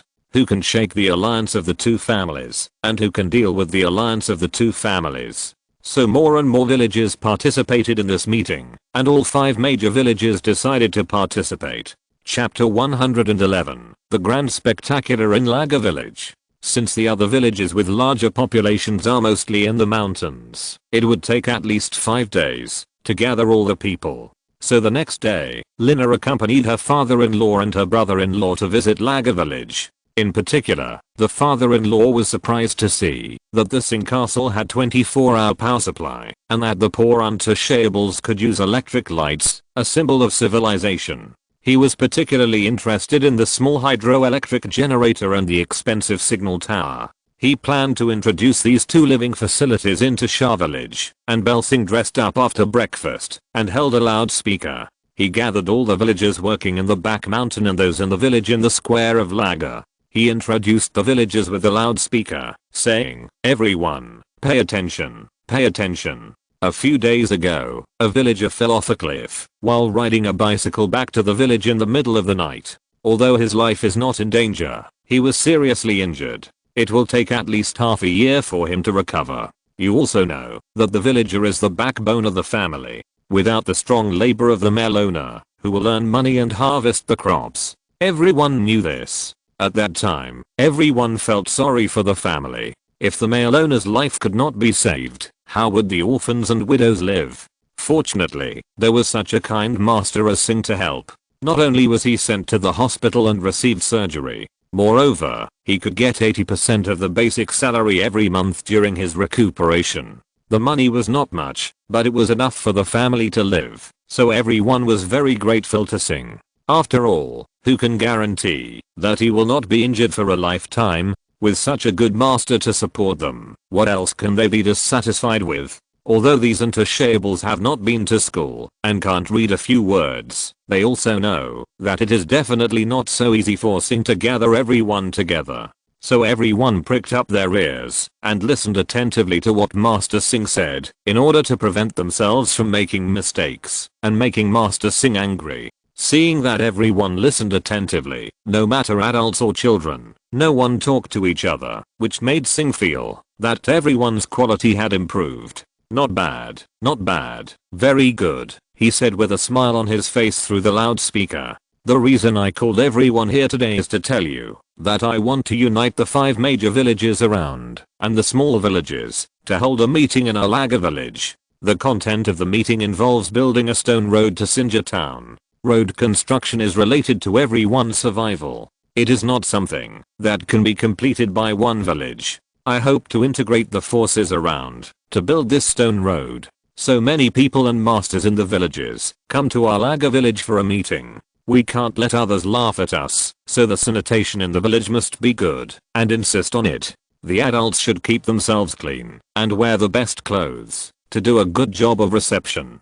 So many people have come. The servants of the Singh family are a little insufficient. No one signed up. Those barefoot and ragged children should also dress up to let the people in the village see what kind of spiritual outlook Alaga village has. Since these things are face-saving projects, they have to do it. Otherwise they will let the people in those villages laugh at them. Since their village is not as happy as the villagers in Laga, the road construction has been done once or twice. And every time it was the Singh family who started the road construction, and they never succeeded. For decades, everyone has gotten used to it. When they think of this time, Master Bel Singh did not learn from the lessons of his grandfather and father in the previous times. He actually wanted to build a road. Isn't this doing it? Even though he knows it's impossible? But Master Singh is young and energetic, and he has set up a cement factory in the town. He is in high spirits, and no one can persuade him now. He will only turn back when he hits the wall.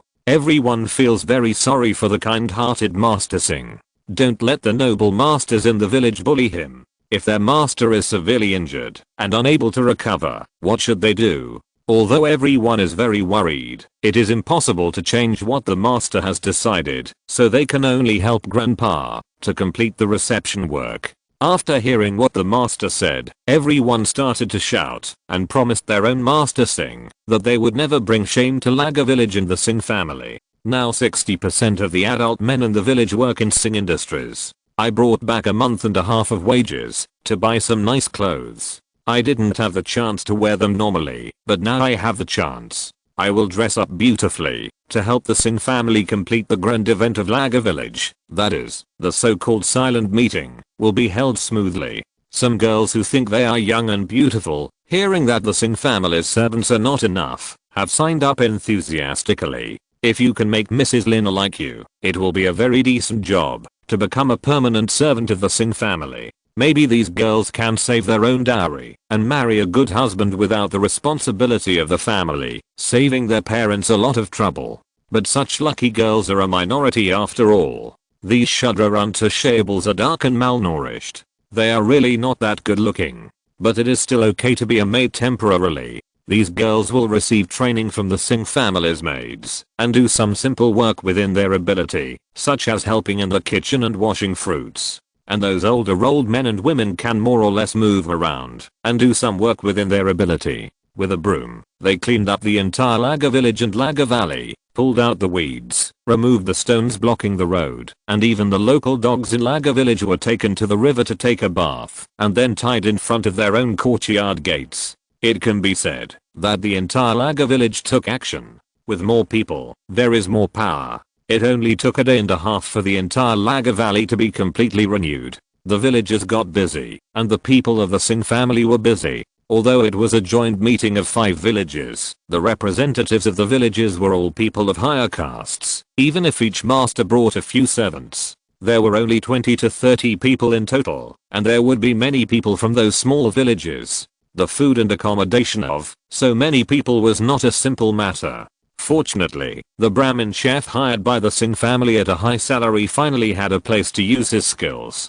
After 3 or 4 days of busy work, the entire Laga valley became lively early in the morning of the 5th day. As the host couple, Bel Singh brought his wife Lina, wearing traditional Indian robes, to the entrance of the Laga village valley. The first person to welcome the nobles from the larger villages was high-caste, the unsociable Brahmin noble. When the two sides met and greeted each other, it was unexpected that high-caste took advantage of his seniority and talked to Bel Singh about the past. He insisted that Singh call him uncle. It was natural to call him uncle according to age, but Bel Singh knew that this uncle Hayya and his father were sworn enemies.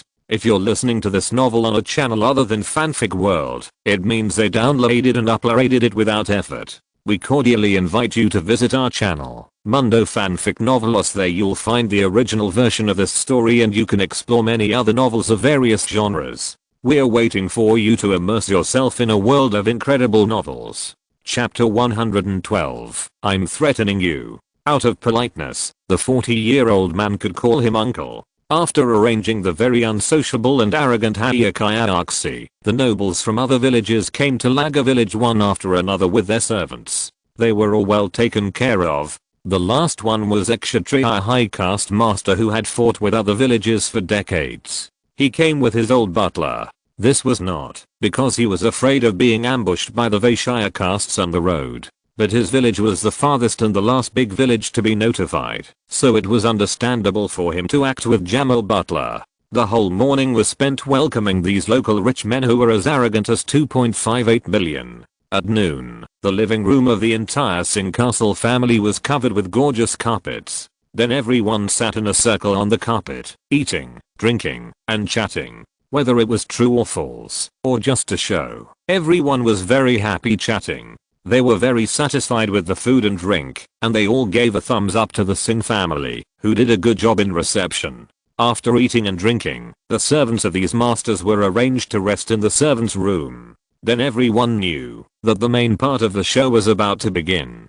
The maids brought tea, fruit, and cakes, and then all left. The people sitting in the middle were all men. The only one who attended this meeting was the servant Jamal, the old butler. The father and son of the Shah family also sat beside him, giving him great support, which made Bel Singh very excited. Bel Singh had great confidence in the joint construction of the stone road for the 5 appearances this time. As the protagonist and the initiator of this 5-village meeting, Bel Singh spoke first. Seeing that everyone was paying attention to him, he smiled and said, "My old butler, Mr. Jamal, you should be aware of the content of the meeting in Laga village. That's right, we want to unite the 5 major villages and the small villages, to build a road out of the mountain and all the way to Sinja town. This road doesn't need to be built so luxuriously. Cement and asphalt roads are not suitable. They just built a stone road. As for the bridges across the 2 rivers, they must be built with cement and steel bars, so that they can be strong and durable. It's a good thing to say that it is a joint meeting of 5 villages. In fact, it means that those who have money can contribute money and those who have strength can contribute strength. This is related to their own interests. No one will speak first. If you want to hide, you can hide. Your Singh family is rich and powerful and has opened a cement factory in the town. It depends on what your Singh family does as the initiator of this meeting. So no one said anything. Bel Singh also knew that these people were watching and were also very stingy. But as the initiator, you should take the initiative to bear the most difficult responsibilities. Who makes you the initiator? Who makes you the village closest to Sinja for a while? There are advantages and disadvantages, he continued. In the past, the Singh family, organized several village joint meetings to build this road out of the mountain, but we were unsuccessful. In the past, road construction was a very time-consuming, labor-intensive and costly job. Even with a large amount of funds, it would definitely not be able to support it, but it is different now. Everyone knows that the mountains that hinder our travel are all stone mountains. I run a cement factory and have a blasting team. We can blow up these stone mountains. First, we can lower the altitude, and the stones blasted out are also good raw materials for building stone roads. Kill two birds with one stone. So the initial estimate of the cost of this road construction is 100 million rupees, but it requires more manpower. We are all leaders of large villages, and each village has thousands of people. It is still possible for each village to organize 1,000 laborers to carry crowbars and carrying poles to build roads. So the cost of road construction is less than half of the previous times. Are you interested? Haha. Bell Singh's mouth was dry from talking. Building a stone road only requires 100 million rupees, which is equivalent to more than 8 million yuan. Although it was a huge sum of money in the eyes of these bumpkins, everyone donated generously, and the villagers would bear part of the cost. In addition, the Bell Singh family and the richest Shah family could still come up with it. But these people just turned a deaf ear to it, sitting there with their heads down, drinking tea and eating fruit, as if they didn't hear it. It's none of their business. Don't you Singh family and Shah family have money? Then you should bear it. Then what are we doing here? We don't have money. Otherwise we wouldn't be silent. If you don't pay us, we won't send people. It's still like the previous times. You want money but not people, and you don't have people. So no one said anything, which made Singh feel very angry. Building the road is not only for me, but also for you. Besides, Alaga village is the closest to Sinja town. Your villages are all in the mountains. Even if the road is built to Laga village, it will extend into the mountains.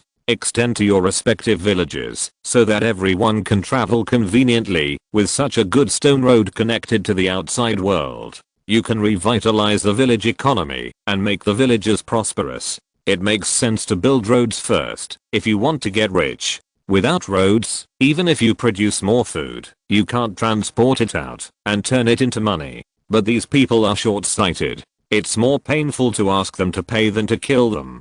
They can't bear the hardship of organizing people to build roads. This is not okay, and that is not okay. What do you want?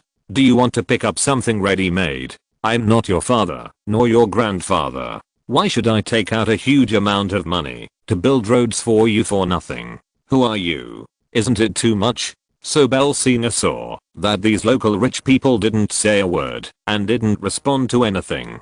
He looked very angry and sneered. What's wrong? Why don't you say anything? Road construction is not just about our village. It will benefit everyone. It will benefit the present and the future. I have taken most of the responsibility for the road construction. Is it so difficult for you to pay for it? Don't you know? The distance between each of your villages is much farther than that between Laga village and Sinja town. Can you not take advantage? Of course everyone knows that they are taking advantage, but the advantage is not enough. Compared with the effort, the advantage is not proportional. Who would do it without benefits? You want benefits, but I, Bell Singh, am not a philanthropist, and I'm not a good-tempered person. Aren't you silent? Just want to take advantage?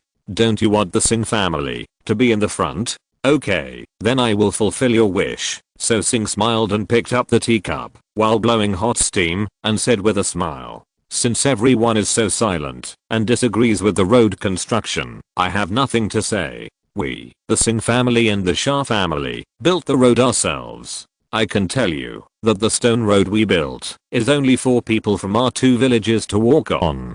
You can go through, but you have to pay a huge toll of 100 rupees per person. Each car is divided into different sizes. The cheapest is 200, and the most expensive is 1000 rupees. If you don't pay, I won't let you go. At this time, the Brahmin landlord, who was not in a good mood and had never been bullied by others, was not happy. High-caste was not happy. He put down his hand and pointed at Singh's nose and cursed. How can you be like this, little guy? You are too domineering.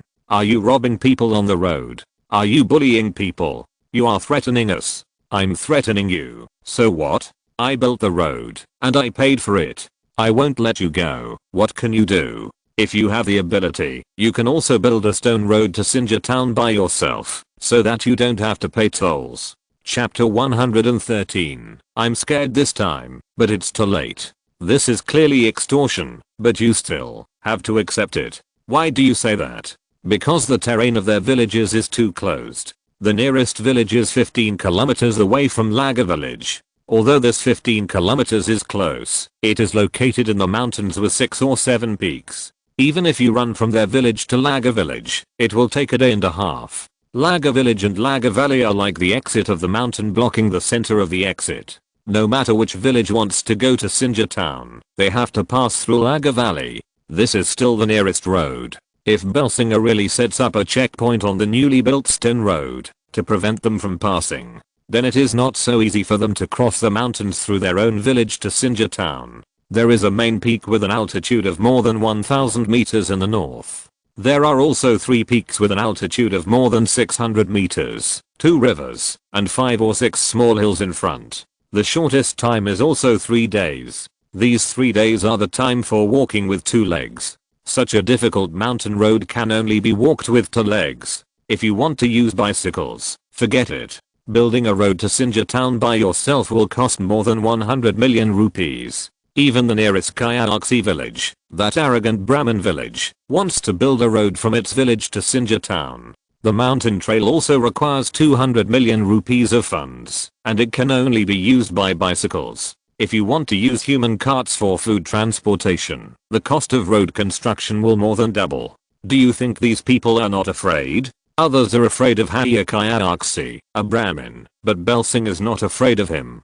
The other party is just a landowner hiding in the mountain village. Why should I be afraid of you? Even if you are the highest level Brahmin, you are far from the opponent of the Singh family in terms of comprehensive strength. Besides, I'm a Kshatriya caste, not much lower than that Brahmin. It's over now. No one expected Belsing to be more powerful than his grandfather and father, and he excluded them at a disagreement. They want to build the stone road by themselves, but they don't allow you to pass through after it's built. Others have to pay a toll of 100 rupees to pass through. This is simply robbery. This is extortion, but even if you sue it in the Supreme Court of India, you will still lose. The Singh family paid for the road themselves, and you can't pass it if they don't allow you to. Can you win the lawsuit? At this time, everyone was nervous and began to denounce Belsing's overbearing behavior. The people present were all adults in their 40s and 50s. Who can bear being threatened by a 15-year-old boy? These people are all your uncles. How can you do this? But Belsing is such a stubborn person. He just went against you. What's wrong?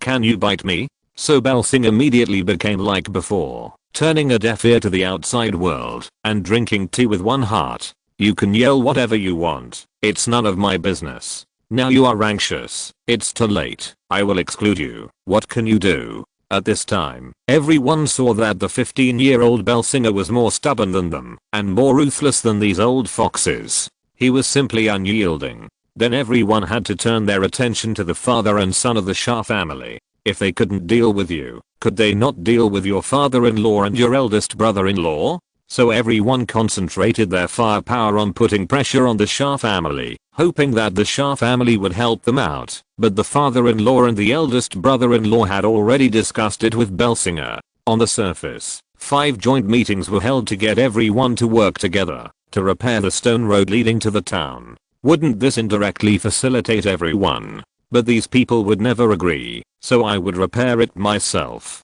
At that time, if your 3 large villages and more than a dozen small villages want to take a shortcut to reach Sinja town as quickly as possible, they will have to take my stone road. This is the most labor saving and time saving way. You have to pay tolls for passing through my stone road, which is a huge income. And it is a long-term and stable income. Investment and income are proportional. I didn't expect to invest in road construction. There is also the income from tolls, which makes the father and son of the Shah family see a bright future. Of course, he stood with his son-in-law.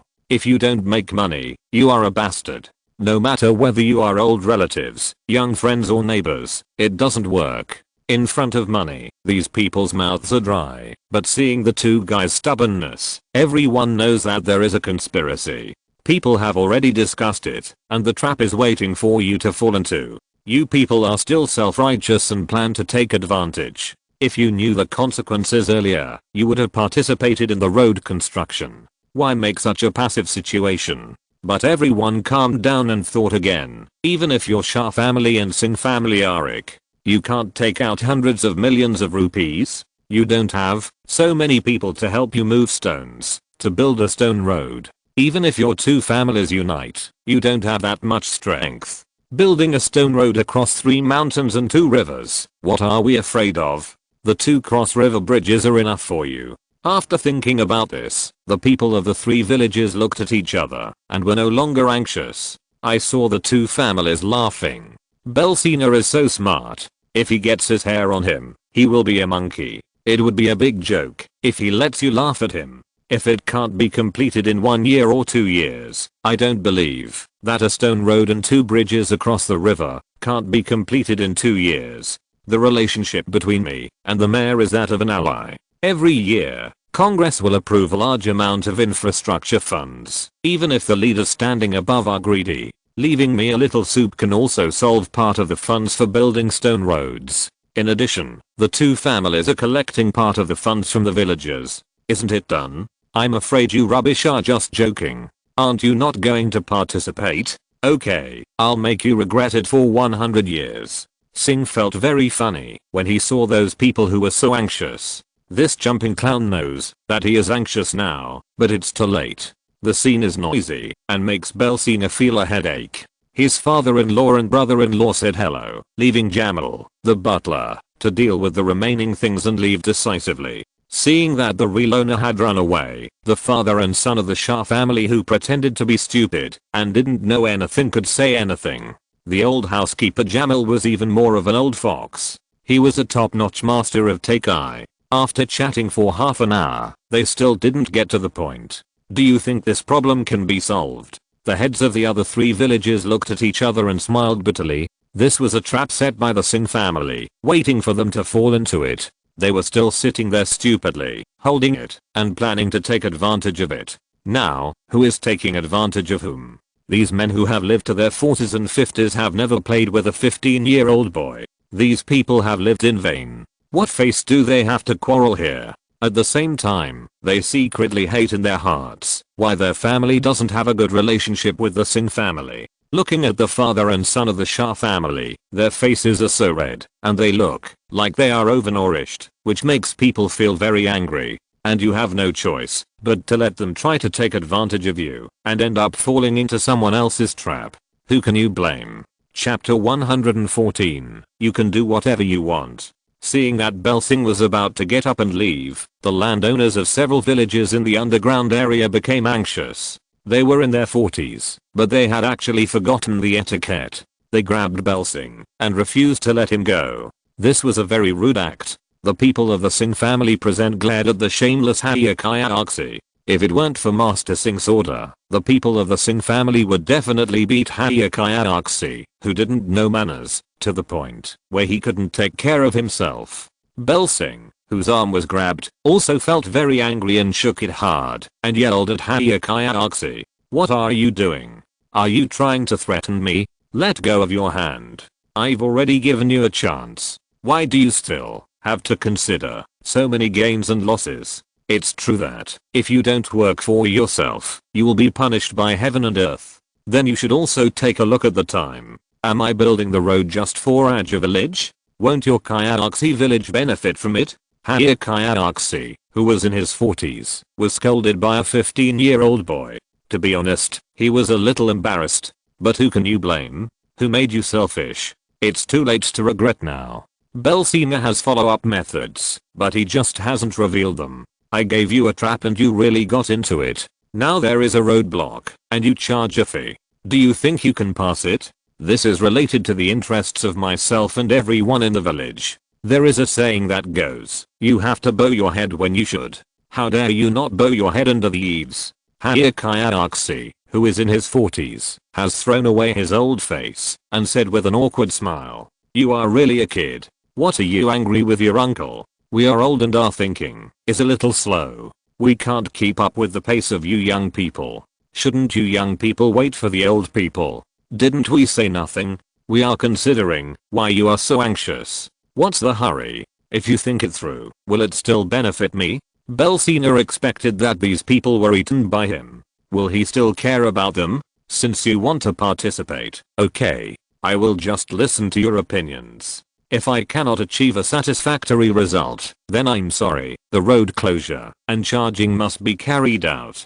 Otherwise, how can I recover the cost of building the road? You want to take advantage without spending a penny, but it is not such a good thing.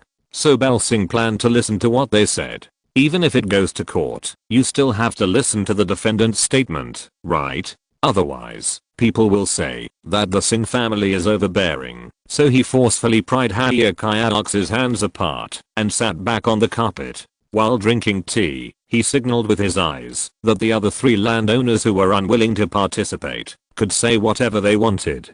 High-caste is a man with high eyes, and he is born in Brahmin, so he always looks down on the landowners in other villages. Regardless of whether others are willing or not, he feels good about himself and thinks he is the leader of these people, so he spoke first. Like what you said, Singh, road construction is a long-term project which will benefit the present and future generations. But you also know that the cost of road construction is too high. We are just landlords with a lot of land, growing food and crops to sell for money. The most valuable thing is the land in our hands. Apart from that, we don't have any profitable business or industry. I don't have any company or factory like you. The cost of road construction is so high, and it is more than 50 million rupees per person. Where can we find so much money? Belsing laughed. If we don't have money, we can't borrow money from the bank.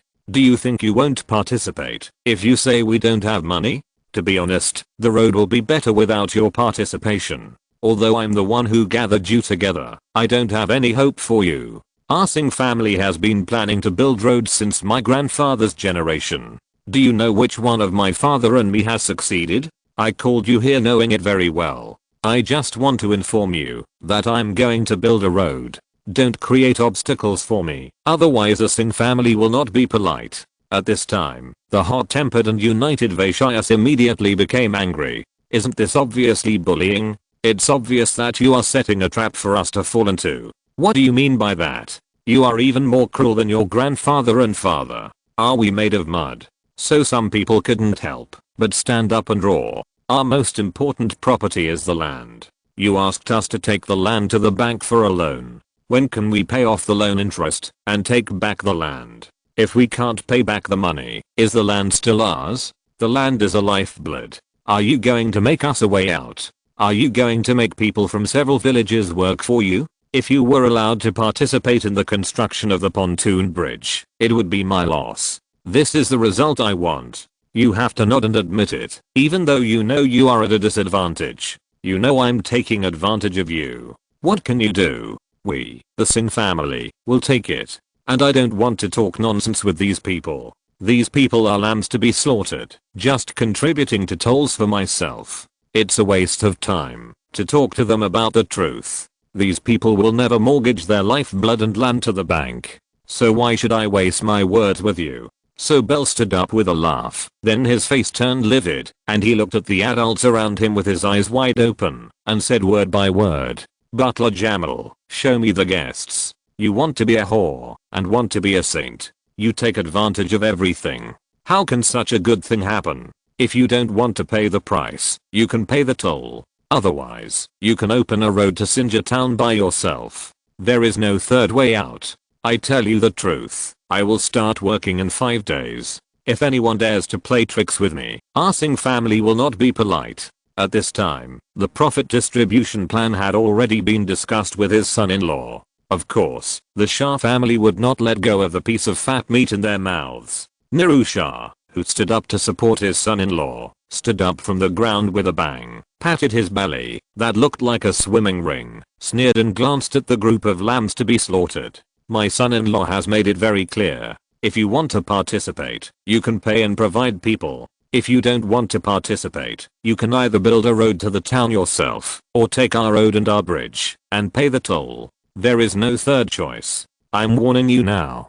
Don't bully my son-in-law, otherwise you will be the enemy of the entire Shah family. How powerful the Singh family and the Shah family are when they join hands. You can decide for yourself. Old housekeeper, please send the guests away. Niru Shah is not someone who can be manipulated as a 15-year-old child. Old Niru usually looks like a fat man with a naive appearance. He seems to be harmless, but if this old guy gets angry, he never cares about the consequences, and his character is very resolute, and he will never give up until he achieves his goal. If you mess with her, it's like messing with a dogskin plaster, which can't be taken off. In addition, this fat man has a lot of assets, so he is the most difficult character to deal with. Now this fat man has clearly stated that he supports his 15-year-old son-in-law to do this, and the two families have formed an alliance. What else can you three villagers do? Are we really going to go to war with two powerful families?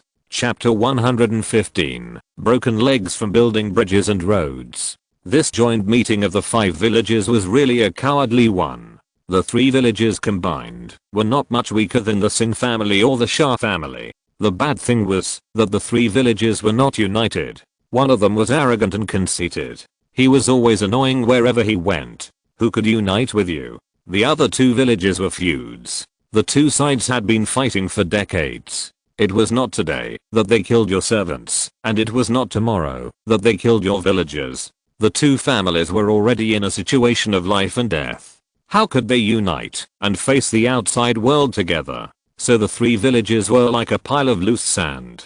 Such loose sand was the easiest to collect. If they were defeated one by one, they would all be lambs to be slaughtered. The reason why Bel Singh saw the nature of the 3 villages clearly was that he took such a shameless measure to exclude the 3 villages. He and his father-in-law's 2 families built roads and collected tolls, which was also a relatively stable income. The people in the other 3 villages knew that they would suffer losses, but what could you do? Are you opponents? Now that they have been ordered to leave, they will lose all their remaining face if they stay here. There is no possibility of reconciliation between the 2 sides. The landlords in these villages cannot mortgage their land, which they regard as their life, to the bank in exchange for loans, and then invest in the construction of bridges and roads. If you don't pay and work, then building bridges and roads has nothing to do with you. The 2 sides are simply going in opposite directions, and in the end, it can only be left unresolved.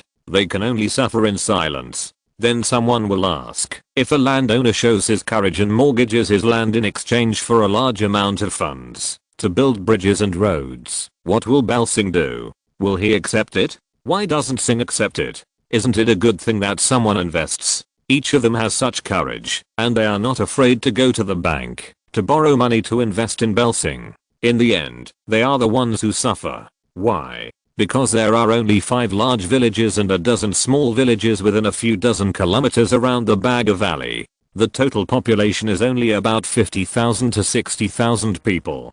Building a road and bridge to the town is only used by these people. Everyone is involved in the construction of bridges and roads. Who will you charge after they are built? If you also collect tolls, how will you repay the bank's loan? Relying on the limited output of the land to repay the loan of tens of millions of rupees is too naive. Their participation in bridge and road construction is equivalent to choosing bankruptcy. These people are bankrupt, and the bridges and roads that cost so much money and manpower are not all included in the Singh family's property. If Bel Singh is bold, he can use the relationship of the mayor to pressure the bank to lend some money. When these lands that have been confiscated are auctioned at the bank, Bel Singh will use the loan from the bank to auction the land and buy it back. Whether it is rented out or used by yourself, it is a stable income point every year. Is there anything better than this? So these villages are destined to lose, and lose very thoroughly. Building roads is a loss, and not building roads is also a loss. This is the trap set by Bel Singh. Even though you know it is a trap, you have to drill into it. This is forced by the situation, not by human will. It's cruel enough. This is called no poison, no hero. For their own interests, they don't care about your life or death. It's not their own country. What do you think? After those angry landowners were sent away, the entire Singh family and the entire Laga Valley were in a cheering atmosphere. These people have followed their family for hundreds of years. They are loyal.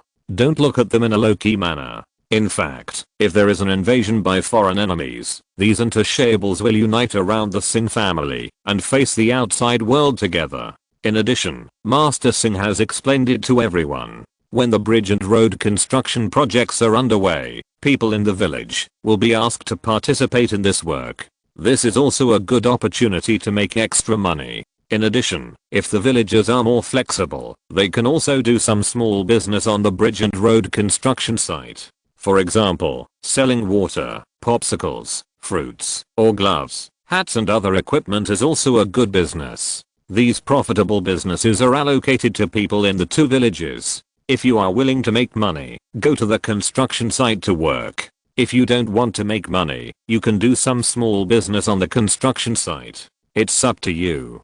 Such a good thing. How can everyone not be happy? Now everyone is so happy. That night, they had a good time. Even the 50-year-old father-in-law and the 23-year-old brother-in-law in their prime had to admire their son-in-law and brother-in-law for being so tough. And this is an open conspiracy, so you can see clearly that you have to get into it. How can a 15-year-old boy do this? How can you not admire it? Their father-in-law and brother-in-law have lived in vain. Fortunately, this is their own family. No good thing will forget the Shah family. This is enough. The marriage of the two families is a fact that cannot be changed in a lifetime. If you unite, both will benefit, and if you separate, both will suffer. Everyone knows that it is most important to make money together and build good relationships. After dinner, drinking and resting, the next morning, 15-year-old Bel Singh divided the work for everyone. His old housekeeper Jamal and his brother-in-law went to Udaipur to hire surveying personnel. The bridge design company came to the site to survey the topography between Laga village and Sinja town, and then designed the direction of the road, the construction of the bridge, and other matters. The father-in-law is old and particularly obese, so it is not convenient for him to move. If you make him sick, will Lina spare you? So the father-in-law's job is very simple. That is to integrate the property of the Shah family and prepare to invest in bridges and roads, and his own task is the most important.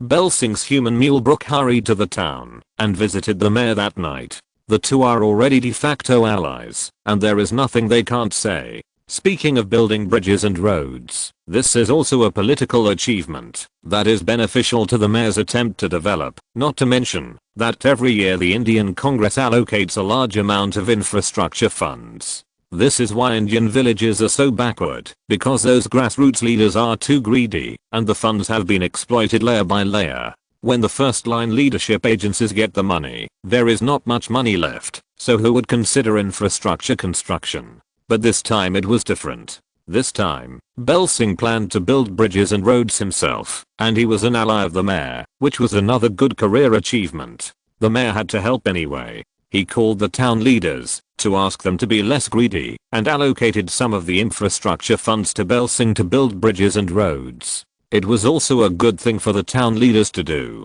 It was impossible for others to get this infrastructure fund, but Bel Singh could get it, and the proportion he got was quite good. In 2000, there were still 30 million rupees left in the infrastructure funds, and in 2001, there were still 120 million rupees of infrastructure funds that were not divided.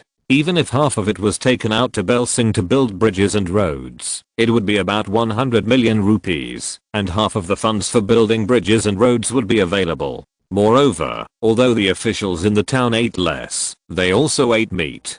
Both sides were happy, so why not do it?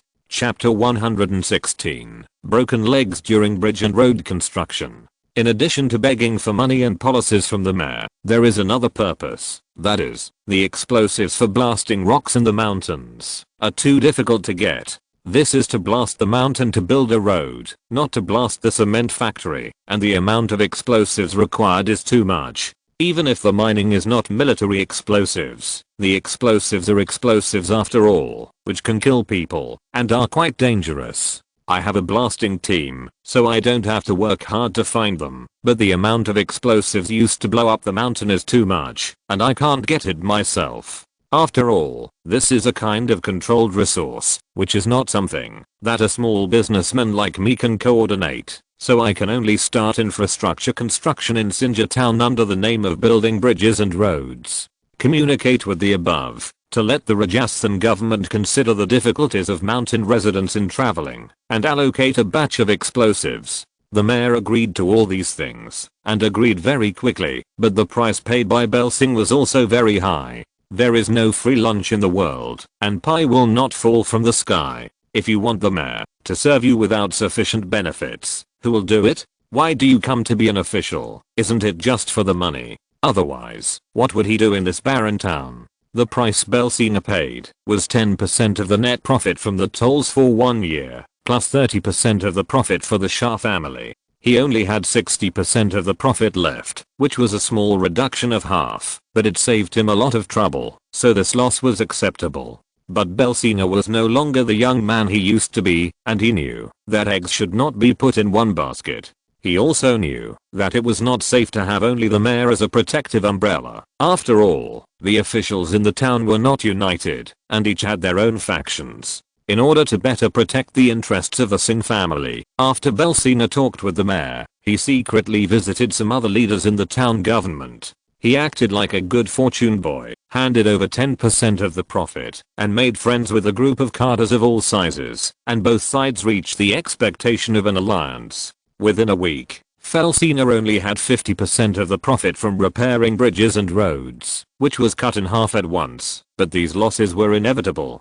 After Bel Singh dealt with the piranhas in the town, he dragged his tired body back to the Laga Valley, where he was greeted with very good news. The old housekeeper and his eldest brother took action and invited the surveying company and the bridge design company to the Laga Valley within 3 days. After 3 days of surveying and design, they finally came up with the design plan for the bridge and road. The price was also out of budget, requiring 230 million rupees. Bel Singh dealt with those officials in the town, gave money and shares everywhere, and finally got back 100 million rupees of special funds for infrastructure construction. Then integrate all the profits of the cement plant, asbestos tile plant, and building materials store to build 50 million rupees, which means that the Singh family can take out more than 150 million rupees for bridge and road construction.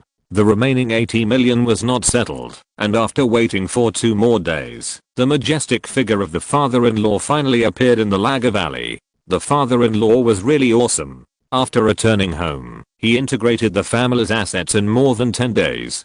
Since he took out 50 million rupees of funds, it was already very rare. However, the cash reserves of the entire Shah family were emptied to raise the money, but this was not enough, and there was still a shortfall of 30 million. The remaining 30 million could only be entrusted to Bel Singh, who told Singh that there were few businesses that would lay golden eggs. Besides, the Singh family occupied most of the profits from bridge and road construction. It was understandable that they should take out the most money for bridge construction and pay the most. Bel Singh could only pinch his nose and accept it. After raising 200 million rupees, everything was ready, except for the east wind, which was explosives. The amount of explosives used this time was too large. If some of them were lost due to poor management and were obtained by the so-called anti-government organizations or some criminal organizations, it would be a disastrous consequence. In fact, the leaders of the entire Sinja town, big and small, made guarantees, and the relevant departments of Rajasthan also sent a working group to supervise the use of these explosives on site. This working group seems to be a troublesome thing, but if you look at it from the opposite side, with these working groups supervising the use of explosives on site, you don't have to worry about whether these explosives can be lost. It was lost under the noses of your working group, and it's none of my business. It saved the entire Singh family a lot of trouble. 10 days after the joint meeting of the 5 villages, all members of the 2 families in Laga village and Shah village, including the workers hired to build the road at that time, came. In addition to the people watching the excitement, the leaders of the town also came in person, and a total of more than 30,000 people came to watch the groundbreaking ceremony. At 10 o'clock in the morning, with Bel Singh, Niru Shah and Mayor Kata pressing the blasting detonator on behalf of all the leaders of the town, there was a loud bang. The first small mountain in the world that blocked Laga village from Sinja town was blown up, and the Laga Valley, which had been closed for thousands of years, finally ushered in a bridge to the outside world. If you want to get rich, you must first build roads. Without good roads, the food and livestock in the mountains cannot be transported to the outside of the mountains and cannot be sold at a high price. Without roads, if there is an accident in the village, it depends on God's will. Whether you can survive or not, it is impossible to send you to the hospital. Roads are the culprit that hinders the development of the Laga Valley. Now it is finally time to change this very closed situation. The whole people of Raja village are boiling with excitement. Regardless of gender, age or status, anyone who can move comes to the construction site with crowbars and carrying poles to help do some work within their ability. Except for the cement factory in the town, which is not allowed to use vehicles working in the asbestos tile factory. All the motor vehicles in the entire Sinjar town have been hired. Even several excavators were hired from Udaypur at a high price, and the whole construction site was extremely lively. Because the funds for bridge construction are very sufficient, and the rainy season is just around the corner, the bridge and road construction sites are running 24 hours a day without resting people or machines. In addition, the road is only 10 meters wide and paved with stone slabs, that is, large stones are piled on the foundation. Then it is compacted to form a stone road. The technical requirements for building stone roads are not so high, so the progress is very fast. In addition, there is sufficient explosives to support more than a dozen shots a day, and the 65-degree slope is directly cut to 30 degrees. Even at this slope, large trucks can go back and forth, not to mention convenient means of transportation such as bicycles and motorcycles. Therefore, the road construction progressed very quickly, at a speed of 3 kilometers per day. It was estimated that a bridge would be built in about 20 days. The cement and steel bars for the bridge construction were ready. The steel bars were bought from Udaypur, and the cement was produced by the family. Since the bridge was built by the family, the cement was of course of the best grade. The vigorous bridge and road construction operation officially began. This was a big project, so Bell was worried and brought his servants to direct the work on site. He left home before dawn every day and did not return home until dark. He looked fat, but he became thinner. Chapter 117. Repairing bridges and roads, running around and breaking legs. In just a dozen days, half of the fat Bell Singh had gained from his pampered life was consumed, and he was losing weight at a speed visible to the naked eye. This made the Singh family nervous. Bell Singh's life was not his own, but the life of the entire Singh family. Even though Bell Singh repeatedly opposed it, the family still held an enlarged meeting of all members. The purpose of the meeting was to allow Master Singh to go to the construction site, to supervise the progress of the project, and maintain his body, to restore his previous fat. In the end, it was decided that Master Singh could also go to the construction site, to supervise the progress of the project, but he was not allowed to get within 10 meters of the construction site. If there was anything, he had to rely on Little Jamal to pass on the message and find a cool place, put a recliner and coffee table, and have 2 maids to serve him personally. In other words, while others were sweating profusely working and moving stones, Master Singh was still lying in the shade of the tree drinking tea and eating, and there were 2 maids beside him holding fans to fan him and keep cool. If these conditions were not accepted, the whole family unanimously decided that Bell Singh could only stay at home. Besides eating and sleeping, it would be better to kill himself. How could Bell Singh give up the century-long plan of building bridges and roads and live a pig-raising life at home? This stone road and these 2 cement bridges are related to the rise of the entire family and the bridge tolls of tens of thousands of people. How much profit is this year? Besides, the attitude of everyone in India, from the government to the people, towards large-scale projects is really worrying. If I hadn't seen this group of people cutting corners and doing a shoddy project, the annual maintenance cost would be more than the tolls and bridge tolls collected. Wouldn't it be a waste of time?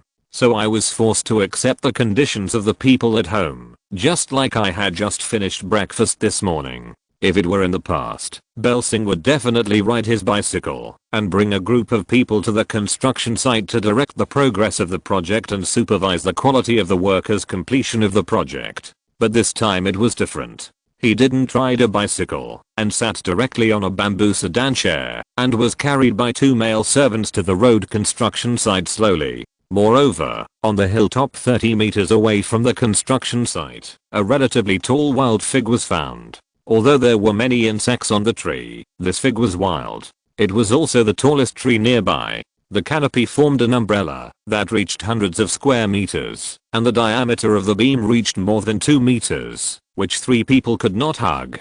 Therefore, this tree formed a natural shade.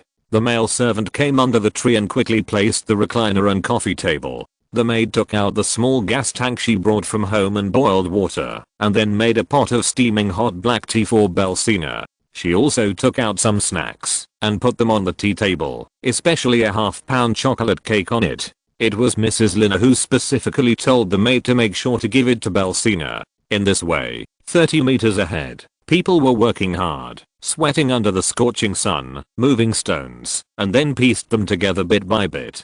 The sound of knocking and hitting could be heard several kilometers away. When a section of slab road is paved, a broken roller will roll back and forth on the slab road. When the slab road is flattened, cement mortar will be poured into the cracks of the stones for reinforcement, and then the road will be planted with perennial grass with super strong reproduction and trees to reinforce the foundation on both sides of the road. Because the amount of stone required is so large, the blasting team members have to fire more than a dozen shots a day, and every few dozen minutes, you can hear the sound of blasting from the distant hills. Then, various vehicles pulled by livestock, carts, and even people carrying stones on their shoulders are used to transport stones to the construction site. The most peculiar thing is that there are some small vendors selling some strange things on the construction site.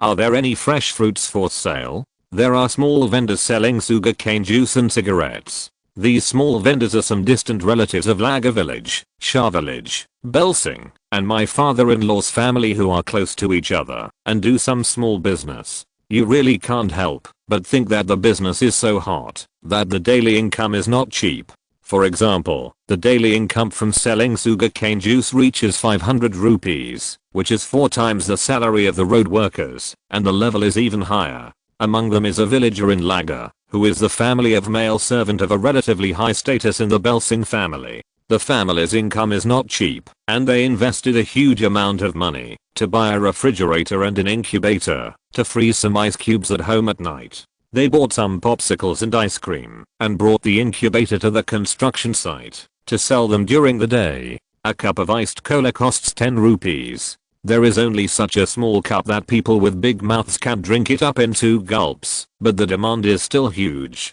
These iced cola can't stand the ice cubes and cola, which are very thirst quenching and summer heat relief. The construction site is in full swing, and people shouting and horses neighing are very lively. Everyone knows how much change the construction of this stone road can bring to everyone. In addition, although the road construction salary offered by Master Belsing is only 100 rupees a day, it is now the slack season for farming.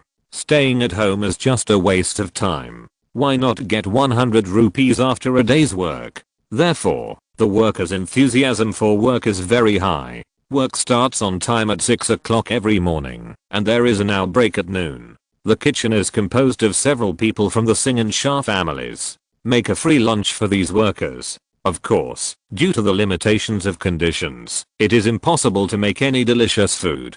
It is just a 20 centimeter wheat cake rolled with some green salad. People with big stomachs can exchange for a half full one, and people with small stomachs can eat a full one. Although this wheat cake looks very simple, it is sold for 15 rupees per piece in the town of Sinjar. In the eyes of these residents who live in poverty, this free lunch is quite rich. If you have a big appetite and can't eat enough, you can also bring some food to replenish your physical strength. If you have a small appetite, it's okay to leave 1/3 or half a pancake. Whether it is taken home for children to eat or used as a dinner, it is very good. Looking at such a lively scene and watching the cobblestone road being laid little by little and stretching to both sides, Belsing felt very happy. Finally, the road out of the Laga Valley was solved. From then on, even in the middle of the night without moonlight, you can take the stone road to Laga village or Sinjar town, and there will be no more falling into the ravine and getting injured. The journey that takes a whole day is shortened to within 1 hour, and the villagers in the village can also go to Sinjar town to sell their own vegetables.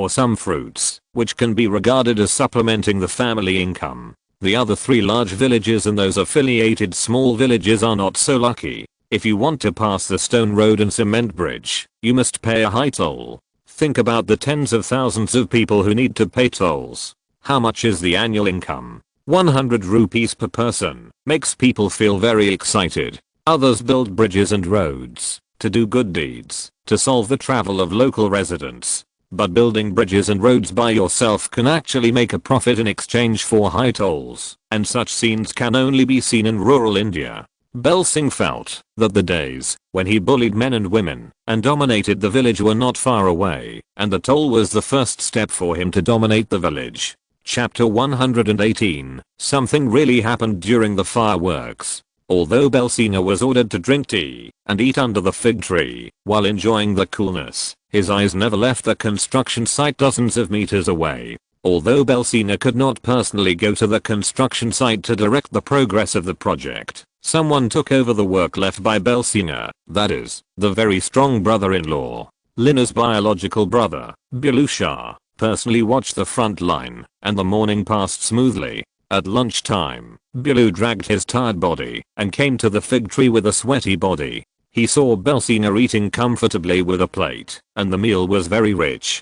Curry lamb, curry chicken wings, with sour pickles, fried rice and a little red chili sauce. Although Bel Singh can use chopsticks and knives and forks, as the saying goes, when in Rome, do as the Romans do. Now he has gradually gotten used to eating with his hands. Of course, the gesture for eating is the right hand. There are several plates on the coffee table next to him, and the maid is filling the plates with food. Bulu is the biological brother of his wife Lina. The two have the same mother and father, and they are siblings. Of course, they should take better care of their elder brother-in-law. Therefore, whenever Bel Singh comes to the construction site to supervise, he always eats with his elder brother-in-law. Little Jamal or old Jamal, the housekeeper, can also participate. Seeing his elder brother-in-law sweating and panting, Bel Singh couldn't help laughing while eating. How is it? Are you exhausted? Ha ha ha ha. This is called different treatment for different people. Look at how good Lina is. Seeing that I have lost weight in the past few days, she doesn't allow me to appear on the construction site to further tire myself. But your wife's kindness doesn't care about you. Although Blue is 23 years old this year, 8 years older than Bel Singh is very good to his sister. The relationship between the young couple is so sweet, and he, as a brother, also agrees with Bel Singh as a brother-in-law. The two are very familiar with each other, and it's reasonable to make some harmless jokes from time to time, so Blue doesn't care. He just stretched out his hand and asked the maid to pour water from the silver kettle to wash his hands and face while smiling. You are jealous of me. Don't you know that my wife is already 4 months pregnant? Now she is the darling of the entire Shah family. My status has plummeted, but I'm willing. What can you do to me? Ha ha ha ha. You are nakedly jealous. I'm jealous of you. Am I sick? You and your wife are both adults. You have a son, and now you have a 4-month-old child. So Blue has been teasing Bel Singh with the issue of children. Singh didn't care and let it go. After washing his hands and face, Blue sat on the recliner and took a long breath and drank a sip of steaming green tea, saying with a smile, "Look at how virtuous my sister is. You should be content with having such a wife." Bel Singh is 100% satisfied with his wife Lina. Although Lina is not very old, she is very virtuous and has good cooking skills. Lina takes care of his daily life personally, so he is just a little thinner, which makes Lina so nervous. Let yourself rest and make delicious food. I don't know what's good about being fat. Why do Indians regard fat as beautiful? Is it that being fat means having a good life? It's really weird. At this time, Blue picked up the plate beside him, dipped the curry mutton in it, and took a bite of rice, then hummed with endless aftertaste, and closed his eyes to enjoy it for a while, and then said jealously, "Lina, this little girl got the true teachings of my mother. This cooking skill is really amazing. You are so lucky. Unlike my husband, who is more generous in character, he can't do laundry, cooking and childcare. If I can eat such delicious curry every day, I'm willing to do anything." You still have the nerve to say that. Lina's sister-in-law is the only thing that can be praised for being generous. To what extent is she generous? Since she can take the initiative to marry two 15-year-old second and third wives for her as her eldest brother-in-law. Do you think the eldest sister-in-law is generous? Of course, this is also because the eldest brother-in-law already has the relationship of the eldest son, and it is understandable for the heir to marry a few concubines and have more children. The two of them joked with each other, eating and chatting about the progress of the project. At this time, Blue frowned and said to Belsing, "Singer, the bridges designed by the bridge designers you found in Udapa are really ugly. Can't we build a beautiful concrete bridge? It's not worth it to spend so much money on such a simple one." Indians like colors. They like bright colors when they see the vehicles on the street, painted in various colors and wear clothes. As for which kind of visual enjoyment is tireless, the two concrete bridges designed by the design company are too ugly in the eyes of Indians. However, these two bridges are ugly, but the service life of these two bridges has reached 60 years, and the bridge deck load capacity has reached 30 tons. This bridge is across the river for people to use, not for people to see. Why should it be so beautiful? How much is beauty worth? If it is built so exaggeratedly and beautifully, it will be scrapped in 10 or 20 years. Who has the money and energy to build a concrete bridge in 10 years? Not knowing what to say, Belsina shook his head and sneered. It's ugly, but it's strong, and has a service life of 60 years. According to your standards, it's good to add 20 years to the service life. Can't we build a cement bridge every 20 years? How much money and time will it waste? I don't have time to waste time with you people. Although he is the elder brother-in-law and brother-in-law, compared with Belsina, Blue is still relatively weak. Who made the 23-year-old elder brother-in-law still live under the claws of his father-in-law, and did not bear the burden of the family. It's still 20 to 30 years before he can become the head of the family. Now the elder brother-in-law lives a comfortable life. He doesn't have to worry about anything because his father-in-law is there to support him. He doesn't want to consider things as completely as Belsina. But Blue has always been so perfect in his requirements for beauty. Although he dared not refute his brother-in-law, he was still muttering there. It's okay if it's a little ugly. At most, I'll buy some paint after the bridge is built. I'll paint the bridge well. It'd be better to decorate it with a rainbow, so it's beautiful. At this time, a loud bang was heard in the distance. Looking up, you can see that many large rocks were collapsed dozens of meters into the sky. From this point, you can see how fierce the explosives used to build the road are. This is already a common thing. There are more than 10 times every day, and the two people don't care. They ate and drank at the same time, but little Jamal, who was supposed to eat with a few people, didn't move. At this time, Belsina took out a bottle of iced beer and had a glass with his brother-in-law. When he was about to finish the food on the plate, little Jamal ran over from a distance with a dusty face. Sweat and mud mixed into a big clown face. He ran to a dozen meters away from the fig tree where Belsina was resting and started shouting. "It's not good, Master Singh, it's not good. The blasting team has an accident. Master, the blasting team has an accident." If you're listening to this novel on a channel other than Fanfic World, it means they downloaded and uploaded it without effort. We cordially invite you to visit our channel, Mundo Fanfic Novelos. There you'll find the original version of this story and you can explore many other novels of various genres. We're waiting for you to immerse yourself in a world of incredible novels. Chapter 119, Singer, the Benevolent and Righteous Master. Belsina didn't understand the first sentence, but he understood the second sentence while little Jamal was so anxious. It turned out that something happened to the blasting team. When he thought of the widow making machines and the blasting team, his heart skipped a beat and the silver plate fell from his knees. He stood up in horror and asked little Jamal, who ran to him panting, "Tell me clearly, what happened to the blasting team? Didn't someone get hurt when the rocks were collapsing?" Little Jamal's panting was like a bellows. He took a long time to relax, drank 2 glasses of water, and then said breathlessly, "That's right, the blasting team had an accident. When the rocks were being blasted, a blast hole was delayed. When the blasting team was defusing the bomb, the delayed blast hole exploded. Although the power was not great, the collapsed rocks still buried a member of the blasting team underneath." Belsina knew that this day would come sooner or later, but he didn't expect it to come so soon. I thought that the blasting team of the cement factory had been working in the cement factory for 2 months, and there had been dozens of blastings without any accidents. I had slowly forgotten these people who didn't care about their lives. I thought the legend was not true, and the widow making machine was nonsense, but I didn't expect that something would happen today. The blasting team is the top priority of the entire road and bridge construction project. Without the blasting team, to blast the landslides and rocks, how can the stone road and cement bridge be built? I didn't expect that there would still be an accident after being careful. Belsina forced himself to calm down, took out half a box of Camel cigarettes from his pocket and lit one, and then asked the little Jamal who was drinking water, "Do you know how many people were buried? If it was a blasting team, it would be troublesome. Our project progress has dropped sharply by 1/3. The project that was supposed to take a month actually took 1.5 months. How much money do I have to spend? It's over. It's really over this time." When the little Jamal heard the master's question, he shook his head and finally breathed evenly. "Master, it's not that serious. I was in the blasting team at the time. It is a very dangerous job to eliminate duds. The members of the blasting team will draw lots to decide who will complete this dangerous task.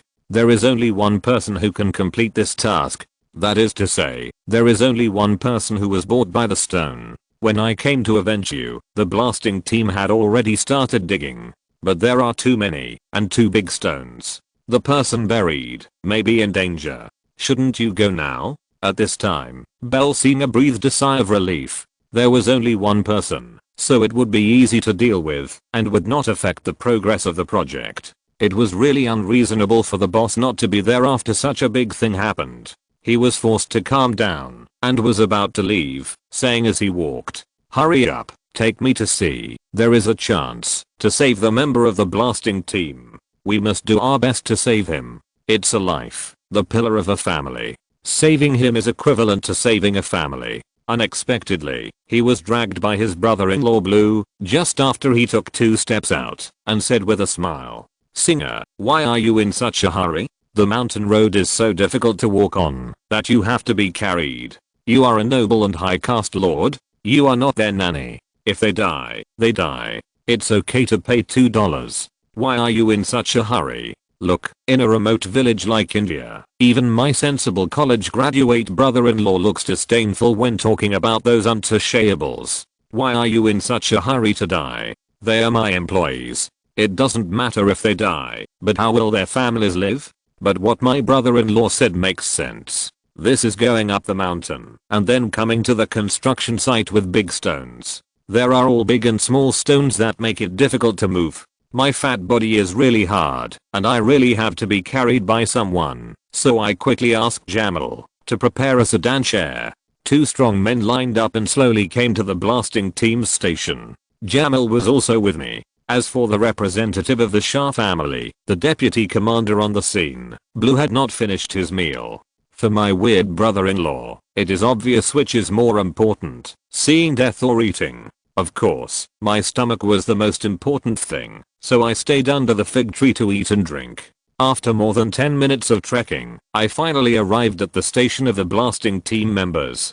Half of the mountain had collapsed. There were stones of all sizes everywhere. After turning around the foot of the mountain, I saw a group of people halfway up the mountain, moving stones in the middle of a pile of broken stones. It was not very comfortable to ride a sedan chair up the mountain and be carried by others. When I was halfway up the mountain, Belsina had already walked up with the help of 2 male servants. When he came to the outer periphery of the crowd, more than 10 meters away, little Jamal shouted, "Get out of the way, get out of the way, Master Singh is coming, Master Singh is coming, all of you get out of the way." There were more than 20 people around, including members of the blasting team and hired workers who were moving stones at the foot of the mountain. They were moving stones to save people. After making way for a path, Belsina's face turned pale and he walked to the center of the crowd. He saw a member of the blasting team whose upper body had been dug out. He saw that he had died and was smashed into a bloody mess. The scene was very bloody. At this time, the leader of the blasting team, Brahmin, came to Belsina and sighed, "Master Singh, I think Mr. Jamal has already informed you of what happened. A dud has caused such a consequence. It's really unlucky. These people are used to life and death. When drawing lots, they know that if they draw the life and death lot to exclude duds, they will not survive. These people are used to life and death. First, they draw the death lot and know that they will not come back after going up the mountain. They can only bite the bullet and push up. But they do this kind of life-threatening work. They get high salaries and enjoy high treatment, but they must bear high risks. Otherwise, it would be too unreasonable. Seeing that some workers and brothers who just told everyone laughed at the sound of the cannon, the team members who were smashed beyond recognition lay coldly in the stones. They can only sigh and do nothing else. They can save the hospital and send them directly to the crematorium. The members of the blasting team are already like this. Bruin, the leader of the blasting team, said he would do something for his dead brother, so he sighed and said to his boss, Belsinger. The boss's dead blasting team member was just 33 years old this year. He has a 12-year-old son, a breastfeeding son and 2 daughters. He also has an old father and mother to support, and he is the only one in the family who makes money. Now that he is dead, the family will definitely fall into chaos. The fate of the 2 8-year-old and 9-year-old daughters should be imaginable. It's really too miserable. Belsinger knew the purpose of Bruin's words. Although he has invested all his working capital in the construction of this stone road and cement bridge, as the saying goes, a lean camel is bigger than a horse. Even if he is poor, he is richer than everyone present, not to mention that he must compensate the workers who died while building the stone road for him. Chapter 120, another kind of generosity. This is to take credit for himself, to cry poor to himself, to help this poor family for the sake of the dead team members. Otherwise, his 8-year-old and 9-year-old daughters would end up in a fate that every Indian knows. As a boss, he can't let his employees bleed and cry. Although he is short of funds, Aline Camel is not poorer than the family of Madratting. Now that she is dead, he can't do anything for her. He can only express his feelings for her family, so he sighed and said, Don't worry, Bruin, I won't treat the employees who sacrificed their lives for me unfairly. I will give his family a one-time compensation of 300,000 rupees. In addition, if his eldest son goes to school, he should study hard. If he doesn't go to school, he will replace his father and come to the blasting team to do some odd jobs within his ability. The salary is only 1/3 of your normal workers. But this is already a lot, enough for their family to live. In addition, I will take his family to Sinja town. No one in this town dares to bully the families of my Belsinger employees. 300,000 rupees is not much, but it is definitely not a small amount. In addition, his 12-year-old eldest son has dropped out of school and has not studied for a few days at home. This is also the most troublesome problem for this brother. Let the little guy come to the blasting team to do some odd jobs within his ability. Although it is only 1/3 of the salary of a normal team member, it is a considerable income to earn about 300 rupees every day. This brother couldn't do these things for his family when he was alive. When he thought that his death would bring significant benefits to his family, he died for a good reason. Master Belsinger doesn't look like a good guy. He is fat like a landowner, but I didn't expect that the 15-year-old boss would be more straightforward than those old guys in their teens. As the saying goes, a man dies for his friend. This kind of public statement is like buying a horse's bones with a lot of money, which makes the blasting team members standing next to him feel warm in their hearts. They all admired their little boss very much. They bowed and thanked him, and then dug out the brother, buried in the stone with their hands and feet. Then they took the shroud that had been prepared long ago and wrapped it up. Due to the long journey, it was impossible to send it to the Ganges, the holy river in the hearts of Indians, for cremation. There was no such condition, so they could only choose to cremate it on the spot and then let his ashes stay in the Ganges for his family, which was already a great treatment. As the captain of the blasting team, Brun was the highest leader of the entire blasting team. He was responsible for all the treatments that the employee who died in the line of duty received. However, due to the intense road construction work, he, the leader, could not leave the blasting group. Finally, this task fell on Almasha Singh, who had just married and was loyal to the entire Singh family. This rapist is now living a decent life, although he married a wife 30 years older than him and has several children. but the family lives a very happy life, and they are grateful to Master Singh. Now that he has taken his grandfather's surname Singh, he has become a slave of the Singh family for generations, and is tied to the entire Singh family. Prosperity and loss are shared by all. It has been 10 days since the marriage, and it can be said that the honeymoon period has passed, and the family has settled in the village of Raga. 2 days ago, I found the old housekeeper Jamal, who said that he had settled down after the marriage, and it was time to return to the Singh family to work. Although he made a lot of noise in the town, and was always pointed at when walking on the street, no one in Raga village would look down on him. Now the master of this family is at a critical moment of repairing bridges and roads, and it is also a critical moment for hiring people. How can he fall behind? Of course, he had to solve the problem for his master. Unexpectedly, Al-Masha had just been working at the construction site for less than 2 days. He received this annoying job of transporting corpses. This was a very unlucky job. Although he didn't have to be responsible for it personally, it was uncomfortable enough. But could he not do what Master Singh told him to do? He could only bite the bullet and push forward. When everything was handled, Belsina watched the members of the blasting team quickly return to their normal working state. They were still talking and laughing while drilling holes on the mountain to load explosives and detonators. Then they detonated the big rocks. You have to admit that these people who work on the edge of life and death have developed a heart that is indifferent to life and death. It was uncomfortable for a while before they returned to their normal working state. These people used to eat and drink and enjoy the best treatment, and they often cause trouble for themselves. Belsina disliked these people very much. Unexpectedly, today, through this incident of death in the line of duty, Belsina recognized these guys who didn't care about their lives. Their work is too dangerous. It's hard to say when they will be crushed to pieces. The best result is that they will not die well. They should enjoy those high standard treatments. So that night, Belsina personally ordered to give these people extra meals. Every 15 days, the Singer family would select a fat sheep from the boar goats that were raised on the back mountain and send it to the kitchen of the blasting team. Let the chef kill this sheep and give these members of the blasting team extra meals.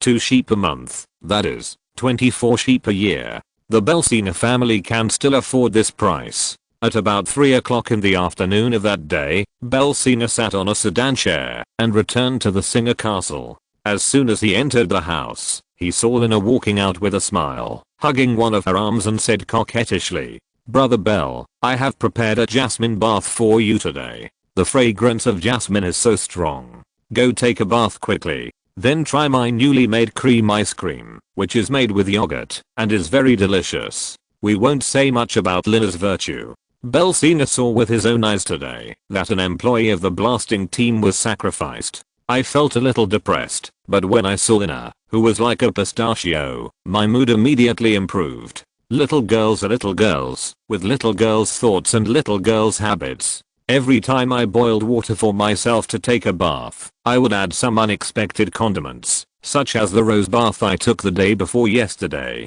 I was full of the fragrance of roses. I didn't expect to take a jasmine bath today, and I washed myself fragrant every day. Singh felt that he was becoming more and more of a pseudo girl, but it was hard to refuse the little girl's big blinking eyes, so he had to bite the bullet and walk into the bathroom. But you really don't say it, the smell of jasmine is really good. Indians use all kinds of curry 365 days a year. What is curry? It is a mixture of various spices. If you eat it for a long time, you will sweat on your body.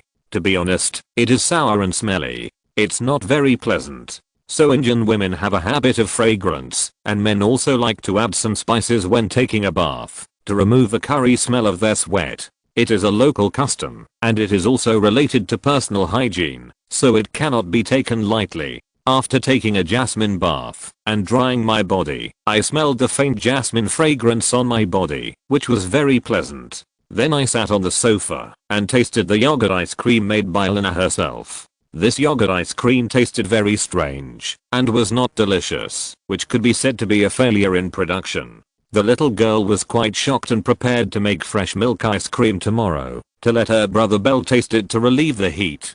Chapter 121. The speaker is unintentional, but the listener is intentional. This yogurt ice cream, in addition to its cool taste, is also worthy of praise. It tastes sour and smelly, just like the feeling of cream going bad. After taking a bite, Belsina frowned. It was so unpalatable, but this was the ice cream that his wife Lina spent 2 hours making. If he didn't eat it, he would be sorry for his wife Lina's kindness. He could only bite the bullet and eat it spoonful by spoonful. He didn't dare to let this sour and smelly ice cream stay in his mouth for too long. He was afraid that he would lose his desire for dinner, but the thoughtful Lina still saw Belsina's abnormal behavior. The little girl was smart. She didn't ask, but just took a small spoon to buy a bite of ice cream. When she put it in her mouth and ate it, she frowned. She finally knew why Brother Bell's expression was so weird. Although the little girl didn't admit her failure, but she couldn't let her beloved Brother Bell pay for her failed ice cream, right? She quickly put down the small spoon in her hand and poured Belsina a cup of fragrant black tea, saying with a smile, "Brother Bell just took a shower, so it's not easy to eat cold food. It's better to drink a cup of warm black tea, which is good for the stomach and helps to relieve constipation. Don't eat too much ice cream." My god, I was finally saved. I finally kept my desire to eat dinner. Look at the little girl's big eyes. I know that the little girl already knows how bad the ice cream is. In order to save her face, she just didn't tell the truth. To be honest, the little girl is so cute. In Belsina's view, this little thought is just a kind of mood between husband and wife. Finally liberated, he drank a sip of black tea and rinsed his mouth. Then he let out a long breath, took out a cigarette, lit it, took a puff, and said with a smile, "Lina, you don't know that at lunch today, my elder brother praised your cooking skills non-stop." At the same time, he remembered his tragic experience and envied me so much that I laughed to death. He said that my elder sister-in-law had no other advantages except being generous. It seems that he is quite satisfied with the 2 new wives. Haha. I grew up with my elder sister-in-law, so of course I know what kind of state my elder sister-in-law is. She has no other advantages, except that she can give birth to children and is generous. But you have to admit that generosity is also a virtue. How many wives are willing to find other women for their husbands to enter the house and share their love? But India is a strange country with many strange rules. The law explicitly stipulates that only monogamy is recognized, but polygamy is still prevalent in both cities and villages. Some people can even get rich because of polygamy. After all, in India, women marry men with dowries. The woman should prepare a huge dowry, otherwise she won't be able to get married at all. She can marry several wives and get several wives' dowries. It would be strange if she didn't get rich. Besides, although India is touted as the most populous democratic country, the status of women in India is really unbearable. As long as the men on both sides negotiate verbally and negotiate the price, they can buy and sell their wives. How much status and human rights do women have in India? Originally, the couple was chatting and laughing about their brother-in-law, but they didn't expect that after chatting, Lina's mind was not on chatting. As the saying goes, the speaker is unintentional, but the listener is intentional. Brother Bell said that his sister-in-law was very generous and married 2 more wives for his brother. Usually, he didn't touch on his brother and sister-in-law in the chat, so why did he mention his sister-in-law this time? Does Brother Bell also want to marry 2 more wives like his brother? That's understandable. With Brother Bell's current worth and status, it is acceptable to marry several wives. Considering that he has been living with Brother Bell for some time, but her stomach was still quiet. Brother Bell was the only one in the Singh family. No matter what she considered, it was her duty as a legitimate wife to expand the family. But her stomach was quiet.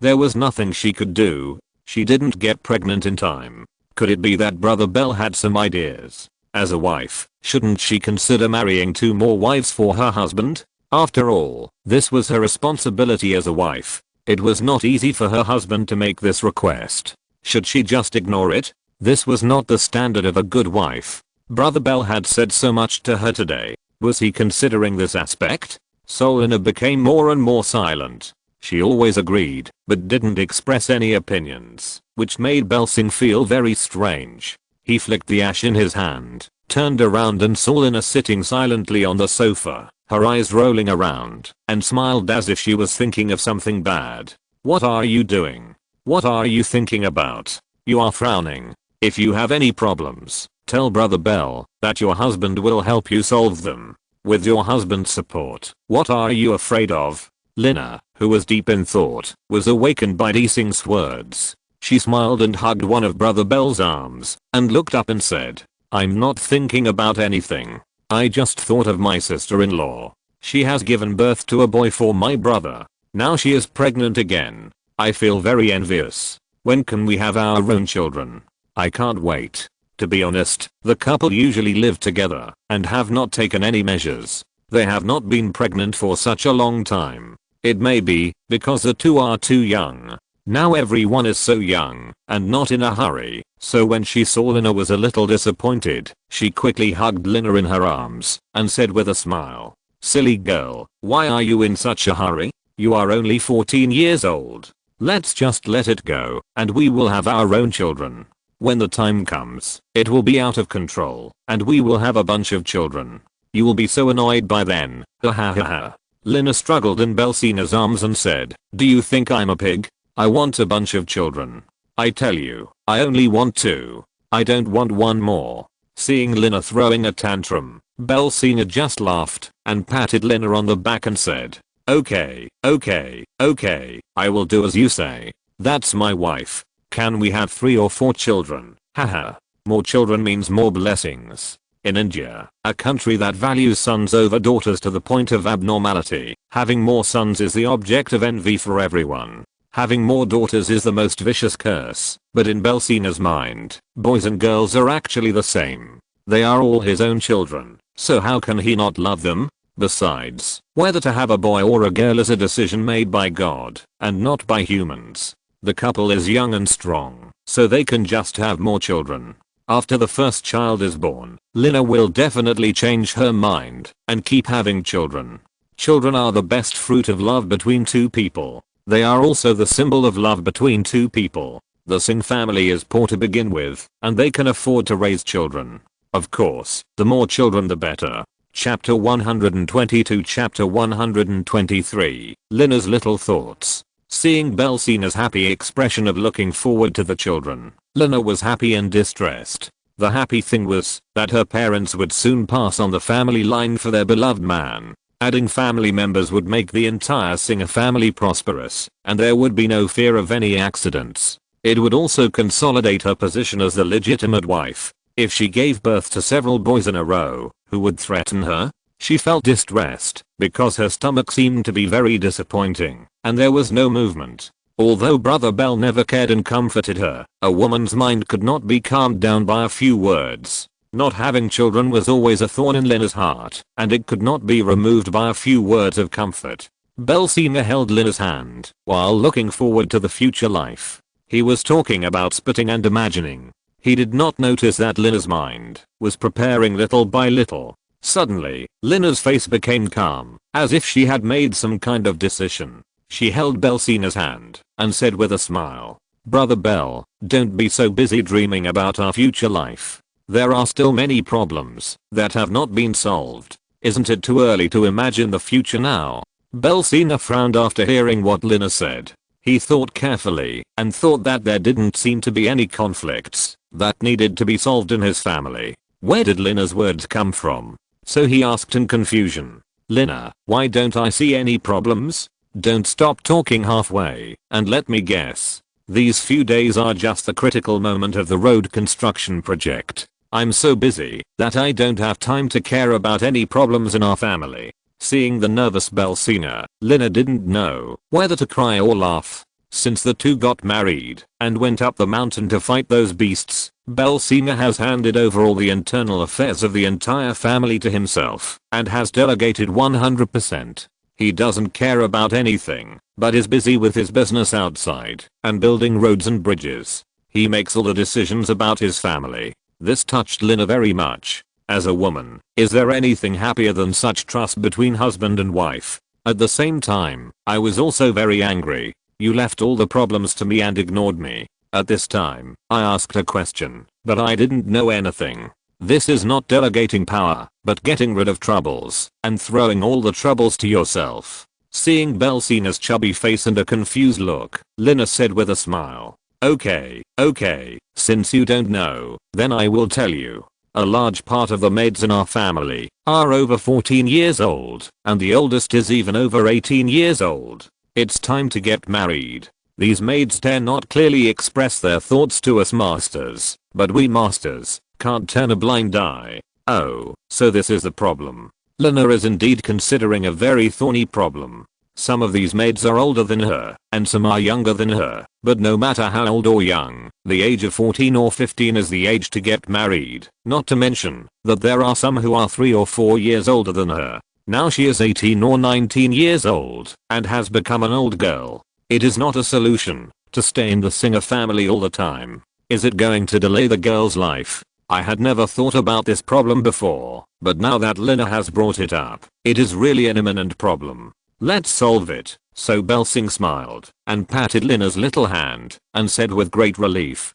you have considered it comprehensively? I, a man with a big nerve, can't think so much. These people have served me since they were young. They have been servants in the Singh family for so many years, earning a meager salary. Now they are adults and need to get married. Our family can't treat these heroes unfairly, right? In addition, given the current situation in society, I don't want these maids who have served me since I was young. It's a shame for the Singh family to be treated unfairly by their husbands' families because of the dowry issue. So we can't treat these people unfairly. How about giving them a bonus of 20,000 rupees as a dowry? How about it? The temperamental master said 20,000 rupees per person. No matter how rich our family is, we can't spend it like this. Now all the savings in the family are basically invested in the construction of bridges and roads. Although some living funds are left, the amount is not much. Now all the living funds of the family are from the gold jewelry store in Sinja town that I brought with me, and all the profits can be maintained.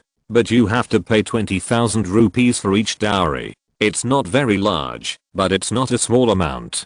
But just as Belsing said, these maids have served the Singh family for at least 5 years, and the most have served for more than 10 years. They are meritorious officials. It's also because of this thoughtful brother and sister who grew up. Although they are masters and servants, they have a good relationship and take care of Belsing wholeheartedly. As the saying goes, if there is no merit, there is hard work. If there is no hard work, there is fatigue. The dowry of 20,000 rupees is what these maids deserve. Since they have spoken without personality, as an excellent wife, Lina will never go against her husband's wishes. Although I feel sorry for the millions of rupees, I have to take it. I can only smile and nod. Okay, listen to you. These people have taken care of your life since childhood.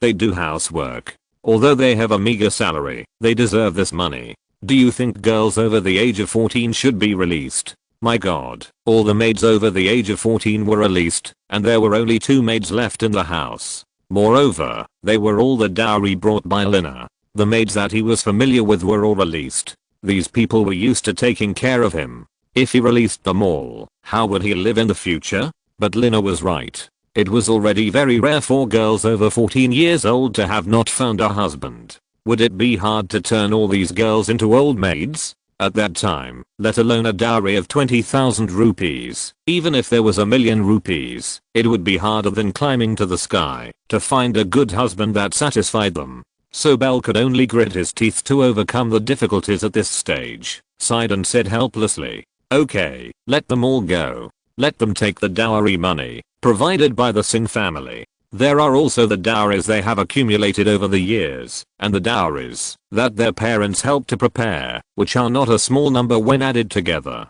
Even if someone is an old maid at the age of 18, it may not be impossible to find a good family. Let them all go. It's just that it will be hard enough for the family to rely on you and the 2 maids you brought with you in the future. Do you think we should recruit another batch of maids? That would be great. Hearing this, Lina almost jumped up with joy. Lina wanted to find a few more women for her brother Bel. He was worried that he didn't have time to examine the other party's character and family background. Wouldn't it be just what he wanted to recruit a maid? Those high-caste Brahmins and Kshatriyas would never let their daughters become concubines for others. Therefore, the only candidate for a concubine was a Vaishya class, which was neither too high nor too low, just in line with Master Belsing's status, and would not be looked down upon by others. Chapter 123, Mrs. Lina in action. So Mrs. Lina put her main goal on the candidates of the Vaishya class. Even if these women of the Vaishya caste get married and have children, they will not threaten her status. It can also satisfy the desires of men. Isn't this killing two birds with one stone? In addition, these maids are all inspected by herself. Only those who meet her requirements, respect herself and match her personality can enter the Singh family. Isn't this the best time to find allies? Instead of bringing in a concubine who doesn't get along with her and conflicts with her everywhere, it is better to find a few women for Brother Bell herself. It is easy to control and win a reputation as a virtuous woman. This is what a smart woman should do. Instead of choosing to stop and guard against this passive defense measure, active offense is the best defense. So seeing Brother Bell so happily handing over all the work of recruiting maids to her hands, Lina felt very happy. Her goal was about to be achieved, so she seemed very excited, like a little fox who stole an old hen, leaning in Singh's arms and laughing at the blank face of Singh, and asked stupidly, "Lina, what's so funny that makes you so hot? Tell me and I'll be happy. I've been exhausted these past 2 days. It's necessary to relax." Lina didn't tell the truth, but started to play rogue.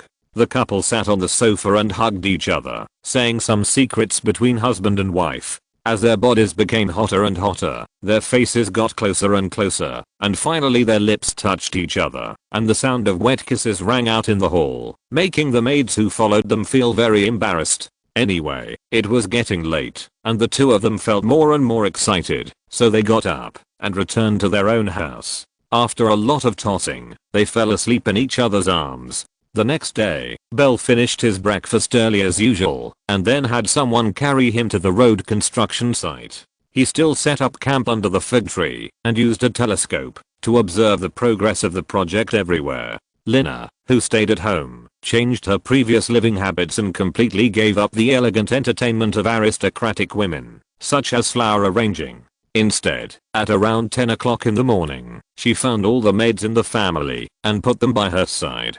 Sitting on the sofa, he looked at these maids who were uneasy, although they were well dressed and had good nutrition, but they were dark, crooked and inferior. He smiled and glanced back and forth. At the same time, he was full of gratitude to the old butler Jamal, who was old and wise. Although these maids were young and healthy, they really didn't look good. Even if they dressed up and wore gold and silver, in the eyes of Indian aesthetics, these people were just crooked. They were all from the Shudra class. Not to mention people with high appetites like Master Belsing. Even those middle-aged uncles who were hungry and had no choice of food might not look down on these dark maids. This was intentional by Butler Jamal. Why do you say that? That's because, except for Bell's personality, there is no elder in the entire Singh family who can suppress Belsing. Everyone knows that youth is budding, and without any elders to suppress him, who can control what Belsing wants to do? Besides, it is normal to have a maid in a big family.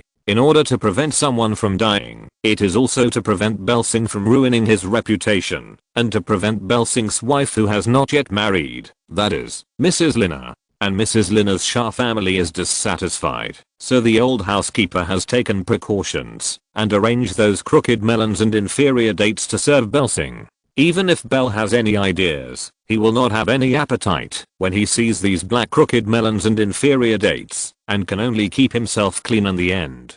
In Mrs. Lina's view, this is a very qualified housekeeper who will make such a decision to prepare for a rainy day. Jamal's housekeeper can be said to have devoted his whole life to the Singh family selflessly. He dedicated the lives of his son and daughter-in-law, and now he has dedicated his grandson. The old housekeeper is a hero of the Singh family. No wonder her husband Belsing respects Jamal's housekeeper so much. She should thank this old man, not to mention Belsing who was raised by the old housekeeper. Madam Lina sat on the sofa and smiled at the people around her. She didn't say anything and didn't take any action, which made the maids feel very uneasy. Some of the maids even broke into cold sweats. They recalled carefully that they didn't seem to have made any mistakes in the recent period. They didn't break any dishes, and they didn't steal anything from the master's house. Except for stealing some chicken breasts that Master Singh didn't want to eat. It seemed that there was nothing wrong. But why did the lady's eyes look so scary? Just when the 10 maids were about to collapse, Lina finally spoke. As soon as she spoke, all the maids were so happy that they almost went crazy and almost all of them were stunned. Don't be nervous, everyone. I called you here today just to discuss whether you servants should stay or go. After all, the youngest among you is 14 years old, and the oldest is even over 18 years old, which is the age to get married. So I discussed with Master Singh last night and planned to give each of you a dowry of 20,000 rupees so that you can get married in style, and this is also to compensate for your loyalty in serving the Pigeon family wholeheartedly. Oh my god, it was like a bolt from the blue. These maids working in Master Singh's house seemed to be glorious, but in fact they had no choice. Because the family was too poor, they were sent to the Singh family to be maids when they were 7 or 8 years old. There were too many rules that were not easy for maids. When they were young, they were beaten for breaking the rules, and even were punished by being starved for several days. After 2 years, all the rules were learned, and then they could officially work as maids. In the first year, they could only get a salary of 400 rupees per month. As the years go by, the salary can be increased by 200 rupees each year. The maids have worked for a maximum of 10 years, and the shortest one has worked for 56 years. After deducting their own expenses and the living expenses for their families, the dowry money they have saved does not exceed 10,000 or 20,000 rupees. Not to mention others, the 18-year-old maid is the one who has the most pressure and is the most confused among these maids. In other countries, 18 years old means just becoming an adult, but in this remote mountain village in India, 18 years old means old girls. As she gets older day by day, no one is willing to marry her. If her family does not pay a high dowry, she can only be a concubine to others, and then she will be scolded and beaten by the wife. All the tiring and heavy work will be done by herself, and then she will enter a dark marriage life.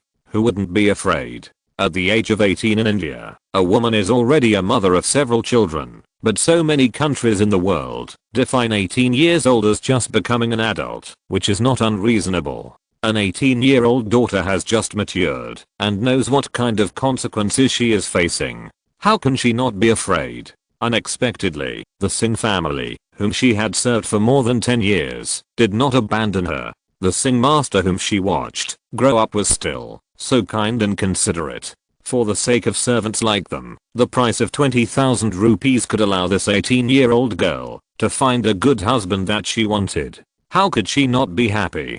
Chapter 124. Maids also have their spring. She was so happy that she thought she was hallucinating. There was a 15-year-old girl, one of Master Bel Singh's personal maids. The maid, who was quite familiar with Madam Lina, timidly asked all the maids in a mosquito-like voice, "Madam Lina, is this true? Each of us maids can get a dowry of 20,000 rupees. Did we hear it right? It's 20,000 rupees." After asking this question, all the maids leaned forward, stretched their necks as far as possible, and turned their heads. Listen carefully with her most sensitive ear to see how Madam Lina answered this question. Of course, you certainly heard it right. Everyone has a dowry of 20,000 rupees. This is the treatment you maids deserve for serving Master Singh loyally and serving the entire Singh family over the years. It's also because the master is too busy that he ignores the lifelong affairs of you maids. I hope you don't blame Master Singh.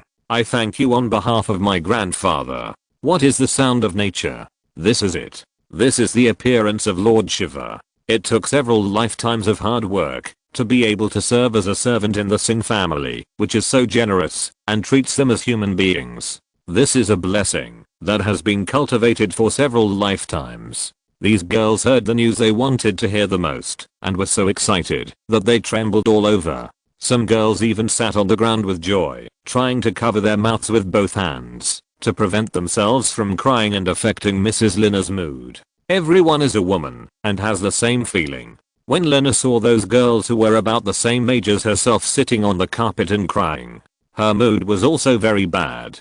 Although she was born of a noble family and was a standard Kshatriya upper caste, she could be said to have been clothed and fed with fine clothes since she was a child, and there were several servants around her. She could go to school, travel outside to increase her knowledge, and then find a good husband, and the two loved each other. She also got a large dowry from her father. If she got pregnant and gave birth to a few boys after a while, her life would be complete. I can spend decades happily, but those female servants kneeling in front of me don't have such a lucky life. I can't change the current situation of women in India, let alone myself. Even those female politicians can't change it. It's their misfortune to be born in India, but Indian society is like this. You can't change it, you can only adapt to it. Not to mention those big cities, even in Sinjar town, you can hear about an incident that makes women feel shudder every once in a while. Every once in a while, you can hear that a newly married couple in a village, the man is not satisfied with the amount of dowry provided by the woman. The newly married girl was beaten to disability or tortured, and some perverts even let their brothers rape their wives. There are more cruel ones. Even on the second day of the wedding night, they poured gasoline on their wives and burned them alive. Which woman doesn't feel scared when hearing such news? And which servant woman doesn't feel desperate when hearing such news? It's just that these maids didn't say anything. They didn't expect that the Singh family would think so much about them and give them a dowry of 20,000 rupees, which was not even considered human in other families. This was a good thing that could only be encountered when Lord Shiva appeared, with a family of character to support them, and with so much dowry, how could their future husband dare to bully them? So these girls cried with joy, and Lina would not stop them from venting their emotions. They cried for half an hour. These girls stood up with each other's support, wiped away their tears, and felt very embarrassed and shy when they saw the smiling Mrs. Lina. With a flushed face, she lowered her head and twisted the corners of her clothes with both hands, listening carefully to what Mrs. Lina said next. After seeing everyone return to normal, Lina took a sip of black tea and said with a smile, "Let me put it this way. In a week, you can get a dowry of 20,000 rupees and return to your respective homes. Then let your parents ask some matchmakers to find some good men and both parties can get married as soon as possible. In the future, if your husband beats you for no reason or bullies you, you can return to the Singh family to seek shelter. I and Mr. Singh will also make the decision for you. The servants who leave the Singh family will be members of the Singh family for life and no one can bully them. Moved to heaven and earth, moved to tears, but there are still a few girls who are very shy and take a small step forward. It was the girl who was bolder just now who spoke to Mrs. Lina in a mosquito-like voice. Madam, thank you and the master for considering us maids so much. We are very touched. I'm also very grateful, but I don't know if I can ask Mrs. Lina to answer a few questions for us. Ask if you have any questions. You are not a man-eating tiger. Why are you so scared? Looking at the shy look of these little girls, it feels very funny to say, I have never hit you or scolded you, so why are you so afraid of me? What's the matter? Master Singh and I will take care of it for you. The little girl was waiting for you to say this. Suddenly, she seemed to have mustered up her courage and said word by word while looking into Mrs. Lina's eyes. Madam, please understand that several of us already have someone we like. We don't want to leave the Singh family and hope you can help us. They don't want to leave the Singh family and they have someone they like. Could it be that the person these little girls like is a member of the Singh family? Master Singh is a high-ranking figure and these maids dare not marry him. So in this case, only those male servants and these maids have fallen in love with each other over time and the two sides have established a romantic relationship. These maids were hired by the Singh family in Laga village, and those male servants were servants of the Singh family for generations. One of the two sides is an employment relationship, and the other is a slave relationship. As the saying goes, men should get married when they are old enough, and women should get married when they are old enough. After dealing with the affairs of these maids, Mrs. Lina will free up her hands to solve the lifelong affairs of the male servants of the Singh family. There can't be another problem like Almasha Singh. I didn't expect that these maids would have connections with the male servants of those special families. Wouldn't it be better this way? First, I don't have to worry about the future lives of these maids. Second, if these maids marry their own male servants, they will become a member of their family's slaves and be formally tied to their family. Prosperity and loss are shared by all, and the fate of both parties is tied together. This is a good thing, why don't I agree? No wonder these maids are so shy. In India, it is the matchmaker's words and the parents' orders, and there are very few free love situations. No wonder these girls are so cautious and careful. After all, the social trend does not allow free love, and it is really sad to be in the ranks that are not tolerated by the secular world. Looking at the nervous look of these girls, Mrs. Lina burst into laughter. You little girls have so many thoughts. You all like each other. Just tell me. Men should get married when they are old enough, and women should get married when they are old enough. Marrying a male servant of the Singh family is equivalent to becoming an official member of the Singh family. I'm so happy that I can't wait to stop it. Just tell me what you want. Chapter 125. Everyone loves gossip. Mrs. Lina, who was just a phoenix in the world, immediately turned into a gossipy lady. Is this understandable? After all, no matter how mature Lina is, she is still a 14-year-old girl. It is natural for her to be curious about this kind of gossip. When she heard this kind of gossip, her eyes lit up, and her hungry look was no different from those star-chasing little girls. The aunts of more than a dozen girls chatted and laughed as they asked the maids to sit on the sofa. The morning passed like this. Lina finally figured out which girl liked which male servant of the Singh family, and who was a couple. But what Lina found incredible was that two girls liked the same male friend at the same time. This male servant was an important member of the servants of the Crossing family. The fat boy who was in charge of the kitchen was also a low-caste Shudra. His name was Hassan Loha, who was 17 years old this year. Although Hassan was only a teenager and a Shudra, he was also an important member of the Singh family. He was in charge of all matters in the kitchen, including the purchase of kitchen supplies and the arrangement of banquet management. He is also a middle-level manager with outstanding abilities. Every meal of the Singh family is arranged and coordinated by Hassan. This little fat man is tall and strong, and his temper is not particularly good, but he is loyal to the Singh family. The Loha family is also one of the important servant families of the Singh family. They have served the family for 4 generations, and their abilities are beyond doubt. Loyalty should not be underestimated. Who would have thought that Hassan, who is tall and strong, and has a bad temper, has such great masculine charm, that the two maids like him so much, that they would not marry him. I didn't expect to find this gossip, which made Lina's heavy mood relieved a lot. That night, Bel Singh returned home. After the maid took a bath, the couple sat at the dining table to eat. At this time, Lina smiled and said to Bel Singh while eating, "Brother Bel, I found a very interesting news today. Are you interested? Do you want to listen to it? It's guaranteed to be explosive, ha ha ha." Bel Singh was eating with his right hand. He must be covered in oil when he was holding a piece of pork ribs. The curry pork ribs tasted quite good. The pork was also very fresh. It was a black pig that was newly slaughtered today. Hearing Lina talking so excitedly with a smile, he also felt very curious. He put down the ribs in his hand to eat, wiped his mouth, and drank a sip of iced beer, and then said with a smile, "Seeing you laugh so happily, it must be a very explosive news. Tell me. Let me be happy too. What's going on? I'm tired all day, and listening to some gossip news can also relax my mood." Hearing Singh say this, Lina was excited, wiped her mouth with a napkin, and then said with a smile, "Brother Bel, you know Hassan Loha." Hearing this, Bel Singh was obviously stunned and then laughed, laughing so hard that tears came out, and said while laughing, "Lina, you are confused. Which servant in the family do I not recognize? This Hassan is not simple. He has been in our family for 4 generations. He has been one of the important servants in charge of the new family kitchen and the general manager of the kitchen.